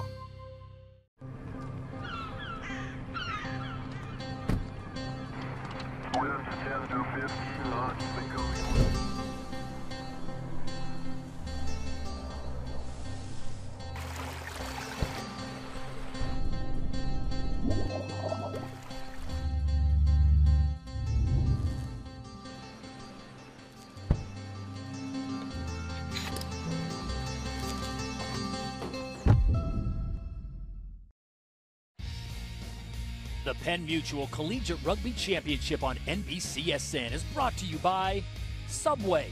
Try the new carved turkey and bacon sandwich. And by Penn Mutual, your game plan for ensuring life. Back in Philadelphia, coming up, Michigan and UCLA. That's at 4 o'clock, top of the hour, as Michigan getting set to take on the mighty Bruins of UCLA. As we send it down to the field, Tracy Wilson. Well, I'm with Arizona's head coach, Sean Duffy, and looking ahead to this matchup, two teams 2-0. You're up against the hometown favorites in St. Joe, and this is a team you lost to last year in the pool. So what's your strategy this season? Well, I mean, right now we're just focused on the circle, not the circus, you know, and so we've had some 2 good games against 2 good teams, and we have a really good leadership group that's all back and played in that game last year. So to get another shot at a team that we lost to, it's really rare, really special. You went to St. Joe's, you coached St. Joe's, now you're on the other side. I hope there's no mixed emotions. No, I'm a Wildcat. I'm a Wildcat, baby, but I love St. Joe's as well, so it'd be fun. Good luck. Thank you very much. Bye. Underway here, the final match on NBCSN. It is St. Joe's against Arizona. And Arizona, one of those teams that in the past is a powerhouse. Sean Duffy is the head coach. 3-time semifinalists are the Cats. They lost to Kutztown in the semis last year, beat Arkansas State in the quarterfinals, and in 2012 in the final, they lost to Dartmouth and won Madison Hughes. I like these St. Joe's kids. You know, they're playing better and better every year. Like their coach, Daniel Yaruso, there's a good look at him there, the kind of iconic goatee. Big, that's not a goatee. I mean, that's like a, that's a lot of stuff. He's got, it's just, it's good. It's good growth. He's standing for ZZ Top. He's ready to go. But he's got a good structure going. He's been working alongside Paul Downey for about 10 years, one of the assistant coaches who's hanging him up after this tournament. Opportunity here. If St. Joe's can get a turnover, Arizona pinned down deep. One of the strong teams, very methodical the way they work the ball, but a lot of talent, a lot of seniors on the squad, but a lot of freshmen that are going to see playing time for the Cats. Gotta like the way that this St. Joe's team is defending. Wolfer goes in, gets his shoulder in. Bryce Mantell, number 7 for Arizona, getting it close to the midfield line. Number 4 triggers the offense. That's Shane Dempsey. Nice piece of open field tackling and a nice clean out. A little attitude there by the St. Joseph Hawks. That's a great job. I tell you what, this big Mike McGee, he is something special. Can get that big frame across the field. Sees an opportunity. And these zone Wildcats, they're not that big. So if you get them in a vulnerable position on the ground, watch McKee get up to his feet. See you later. That's a great job over the ball. We talk about being strong over the ball. That means win the battle to get to your feet. And then you see an opportunity, a kid that doesn't have as much weight as you. And number 5, Kyle Rogers, gets bullied a little bit. So Jimmy Wolfer kicks it in a touch for St. Joseph's. Another way of restarting the game here on Rugby Sevens. And St. Joseph's on the move now. Looking for a corner. Good defense there done by Arizona. Number 2, Tyler Sousley.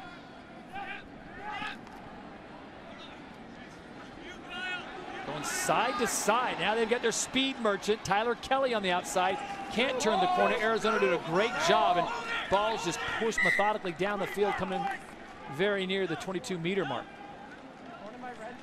So one of the techniques that Coach Sean Duffy has coached his team to do for Arizona is what's called the choke tackle. He tried to do it twice, and that is you stand up the runner in contact, and if the runner can't get to the ball to the ground, technically he's held up in a maul, and if that ball doesn't come back, it goes to the other team. So you can hear him from here calling choke, choke, choke, and that's what his players have been trying to do. So far, one time they were unsuccessful, but they get the second one. Crouch. Bind. Set. 3:23 to play in the first half of this one. No score between St. Joseph's and Arizona with the ball. Wildcats looking for some offense, and a nice piece of running there. Beautiful juke on the inside. Sousley. And a beautiful offloading pass.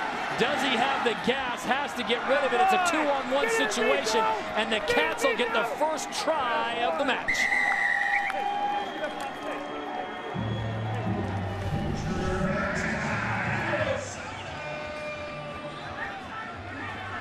That's a nice little break there on the corner. Bryce Mantell pins his ears back and finds the right option. Attaboy! Get in, Bijo! Get in, Bijo! Attaboy! Ben Joseph Bijo, number 2, the sophomore at Rockville, Maryland, taking his talents to the desert at Tucson. And the extra point, Shane Dempsey on the conversion, 2 points more. Arizona now with 2:12 to play. They have the 7-0 lead over St. Joseph. It wasn't the most beautiful fast break looking thing, but it was effective. Well, you know, and that's all it takes is St. Joe's doing a great job of bracketing this Arizona attack, but you get one break. Just like that, you're on the board. Hey, they're running the same thing as Army. We go split. So you only got one lifting pot here. Oh, that's not bad. Sean Duffy watching his squad. Hey, that's not bad. Calling out that not bad. Just coming up on 90 seconds to play here with a running clock here in the first half between St. Joseph's and Arizona as we check in with Tracy. I spoke to St. Joe's coach Dan Urusso about their wins against Army and Navy. He said basically everything came together, executed their game plan to control possession. About his team, he said we have no superstars. We are a really strong, cohesive team, and it's the teamwork that have made the difference today. And Brian, then I asked him about Arizona. He said in a word, speed. Well, I think, you know, they got to keep doing what they did in the beginning, use guys like Mike McGee and try to bully some of these slighter players. But it's a dangerous game because they can break you wide open, as we just saw. Not wanting to go down to the ground is Kashigan. St. Joe's maintaining possession, trying to get a try before the end of the first half. Jimmy Wolfer now. Nice football pass over the top. Sweeper does a great job. Yeah, exactly. Jonna Elridge playing the sweeper role for Arizona. Offsides on Arizona. Couple ticks left on this clock, and wouldn't it be great for St. Joe's fans here in attendance if the local boys could put one on the scoreboard. So they will kick it into touch, which means St. Joseph's with 5 seconds left will have a line out, but much closer to the try.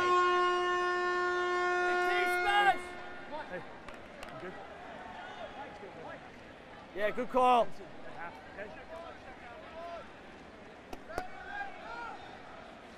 Hold. Perfectly executed.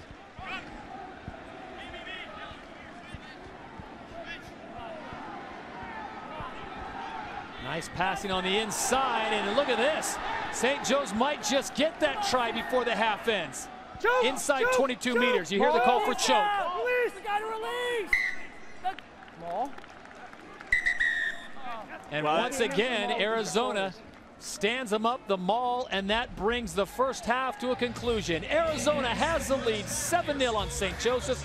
We'll have the second half when we return to Philadelphia.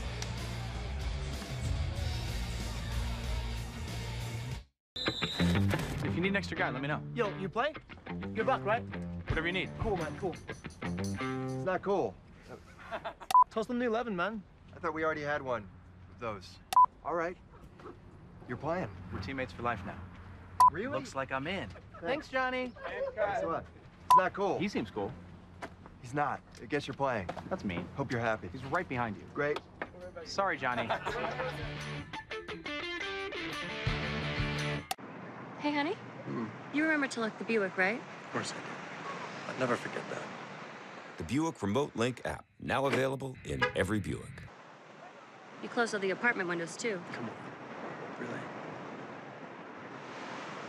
You're the best. Now get 15% below MSRP on select Buick Encore vehicles in stock. That's nearly $4,800 below MSRP on this 2016 Encore. The road to Rio continues.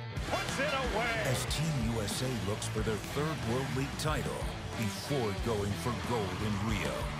The Volleyball World League, Thursday, June 16th on NBCSN.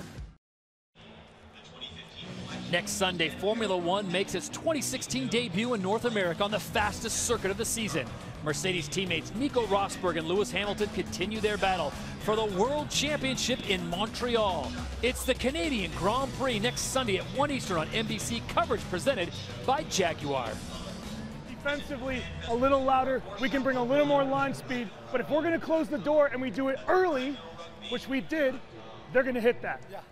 And the guy in the middle with more depth with our threes. Twice we've been caught so flat. You guys gotta focus up now, right? Always work. It's about work rate, not just the three with the ball, it's the three without the ball. Get your depth so we can swing it back. Look, we can run on these guys. Right. Well, in the huddle, Sean Duffy telling his crew that the choke tackle is on. And in my opinion, the referee's calling this wrong. As soon as a player with the ball gets a knee to the ground, the tackling players must release that player. And I think the referee's got his eyes fixed on the ball instead of the knees of the ball carrier. In my opinion, he's called it wrong a couple times. It should be a release call. So Arizona's just holding him up to continue the maul. They're holding him up, but as soon as that St. Joe's player gets his knee on the ground, the referee should be telling Arizona to release the ball carrier. In my opinion, he's called it wrong twice. And it's, you know, you got to play the ref, and so Arizona's being smart with it. Curcio, Chris Curcio, St. Joe's, and look at this. The Hawks come out and strike first in the second half, 7-5. Yeah, the best way to avoid a choke tackle is to not be tackled. at all, and that's a great run by Curcio. By the way, apparently the Curcio tailgate has the best pork. Are you serious? Yeah, in this stadium. So I don't know if anyone information that would have been good before maybe the game. Exactly. There you go. I should have gone out there and gotten a sample. Chris Curcio, the sophomore from Wilmington, Delaware, just across the river. And an opportunity for him to perform here at Talon Energy Stadium. And this is going to be a huge conversion attempt coming from Jimmy Wolford. Wolford just pulls it to the right, so it stays 7-5, 5:20 to go in this one. And the momentum swinging firmly in favor of the hometown Hawks of St. Joseph's. So Dan Yarusso, you listened in, Brian, at halftime, what he was saying. Translate it for us of what he thinks, and he feels that they can run on these guys. Do you agree? Yeah, I think, focus is really what he was talking about, was not the physical part of this game, but the mental part of this game. I tell you what, when you're tired, the strongest mental teams in this contest are the ones who really rise to the top. So Arizona, their coach, Sean Duffy, pleading them for all their energy for 7 minutes and put this thing away. Ruck was formed, so Tom Curavan goes in for the poach, but he was on the wrong side of it. Oh, beautiful pass. And Arizona's going to answer right back. That's a great dish. And as soon as you get the defense to overcommit, it opens up a gap. All you got to do is have a player running through it and the player with an awareness. You see the double up tackle coming across. The slide was too hard. They leave a man open. Does St. Joe's. And Zona with a nice job. Ben Joseph with his second try of this game. Young man that's a sophomore from Rockville, Maryland, with his second try, helping Arizona to this lead. And it was a little bit precarious there for the Cats at 7-5. Still plenty of time to go in this one as Shane Dempsey lines this relatively easy short conversion up, and it is through. All right, Brian, 14-5 with 3:37 to go in this one. If you're on the side of the Hawks of St. Joseph's, what do you need to do other than score quickly? Well, we saw it in the first 3 or 4 minutes of the first half when they were bracketing the defense or the attack of Arizona. They were keeping their shape defensively. They were all connected, but now the gaps have started to open up. I think Arizona's a much fitter team than this St. Joe's team, and that's starting to show in the second half. You got to do the work on defense. If you're St. Joe's, you do the work in defense, and then you just try to be patient and keep the ball. This is a good break for the Hawks because they're going to get a free kick from the halfway line. That ball's got to travel 10 meters on the kickoff, and it didn't. Let's go, Kate. And that's why there's the free kick. So at midfield, St. Joseph's takes over, trailing by 9. They need a quick try, a conversion, and then on the kickoff, get that ball right back for another try. And Arizona seems determined not to even get to that point, but a beautiful clean out there on the St. Joseph side for number 10, Justin Young. It's a nice hit there by McTiernan. No release in the tackle, though. Look at this. Boom. Shane Dempsey on the tackle, taking a shot, but delivering as well. This ball just not there. Beautiful job. Go, Justin Young trying to trigger the offense, and they're just melting this down. Yeah, they get away with one here. I think Wolfer's trying to do too much with the ball, and it's sometimes, and this is the just typical in the game, and it happens at all levels. You get the ball in your hand, you start snorting a little bit, you want to go run over somebody, and I think Wolfer, he's better with handling. I think he needs to back that ball out, try to find some space. He's not the guy who should be going straight into contact. They ought to leave that to big guys like Mike McKee and then set up and try to find some space around him. I don't think Wolfer's the bulldozer. I think it's McKee. So Ryan Fitzpatrick, the freshman out of Staten Island, coming in for Arizona on the substitution.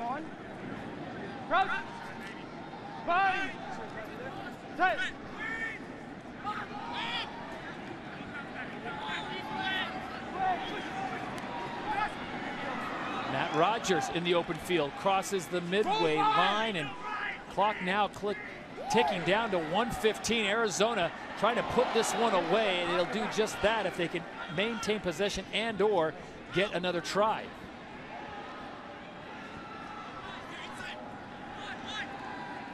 Rogers taking a lot of punishment. Get the fresh legs in, and that is the substitution that was just made with Ryan Fitzpatrick.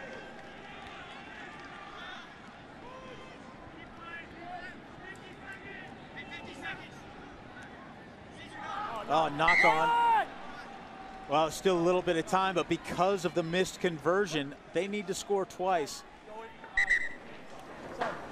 There are the mighty Bruins of UCLA. You'll see them live next, 4 Eastern, at the top of the hour. Switch on over to NBC Sports.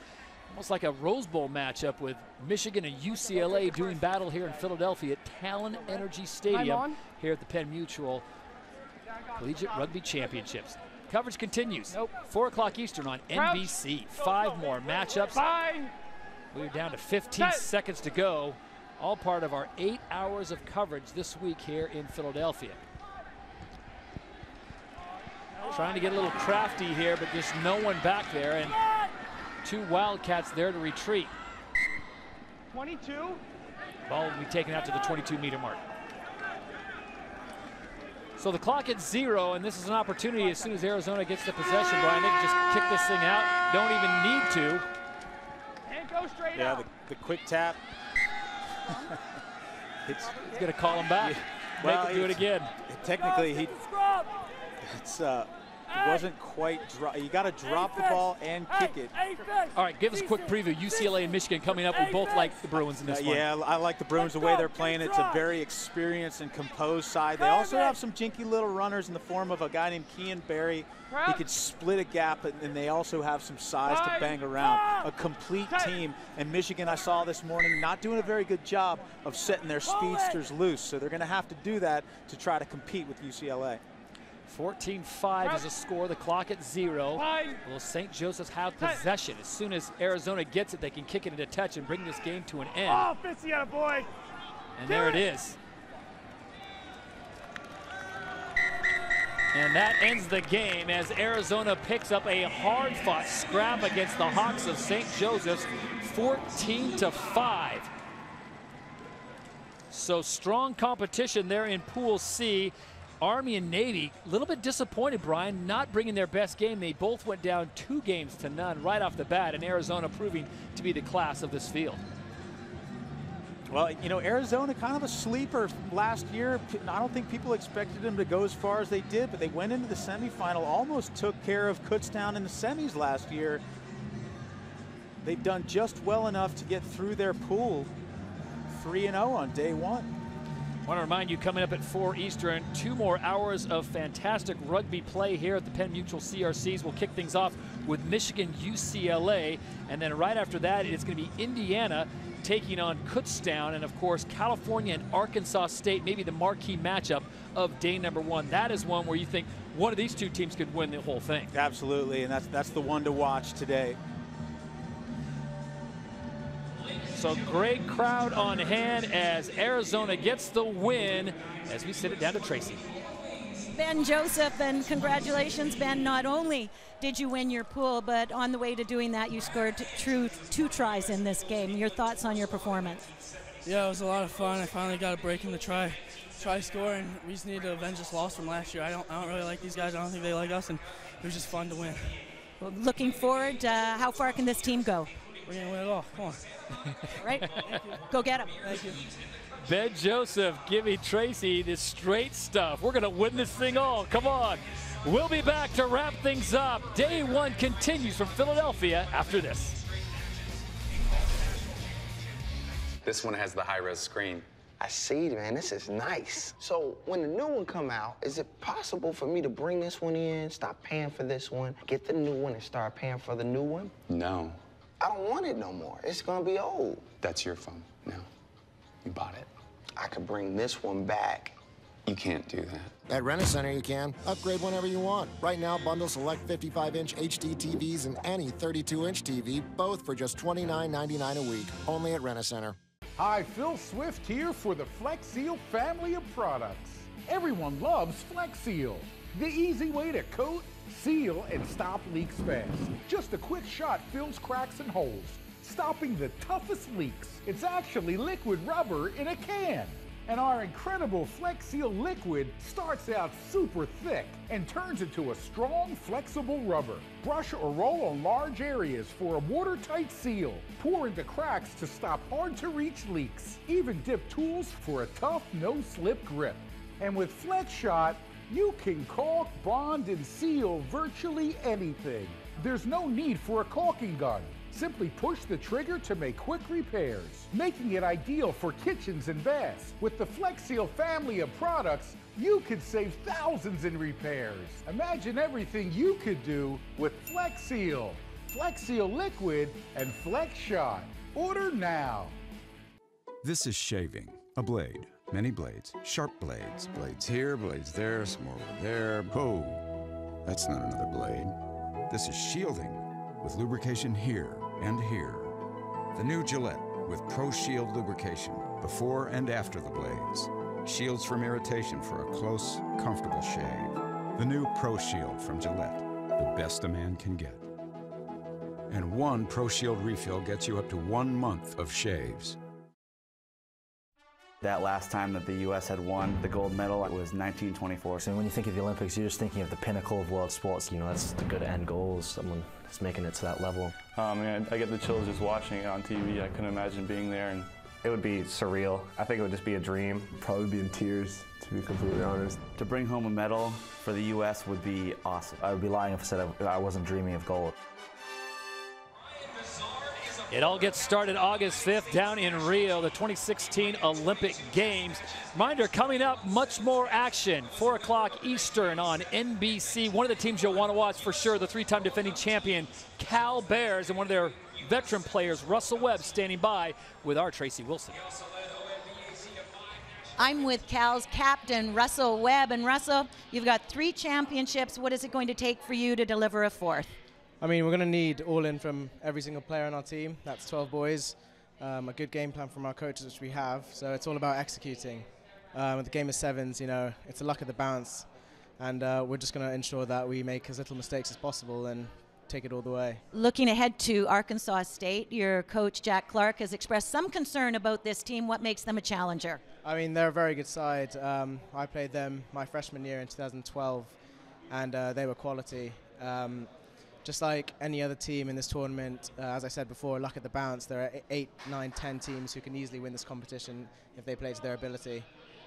So we're just going to have to ensure we cut down on mistakes and stick to our game plan. All right, good luck, Russell. Thank you very much. Thank you, Tracy. Thank you, Russell. There are the Cal Bears. Their head coach, Jack Clark, 33 years as the head coach. They are the 3-time defending champions. Thanks for watching the Penn Mutual Collegiate Rugby Championship on NBCSN. I want to remind you to head over to NBC right now for continuing coverage. Coming up next on NBCSN, the Lucas Oil Motocross Series heads to Thunder Valley for racing in the Rockies. So for Brian Hightower, Tracy Wilson, and our entire crew, I'm Todd Harris. We'll see you in a moment over on NBC for more rugby action live from Philadelphia.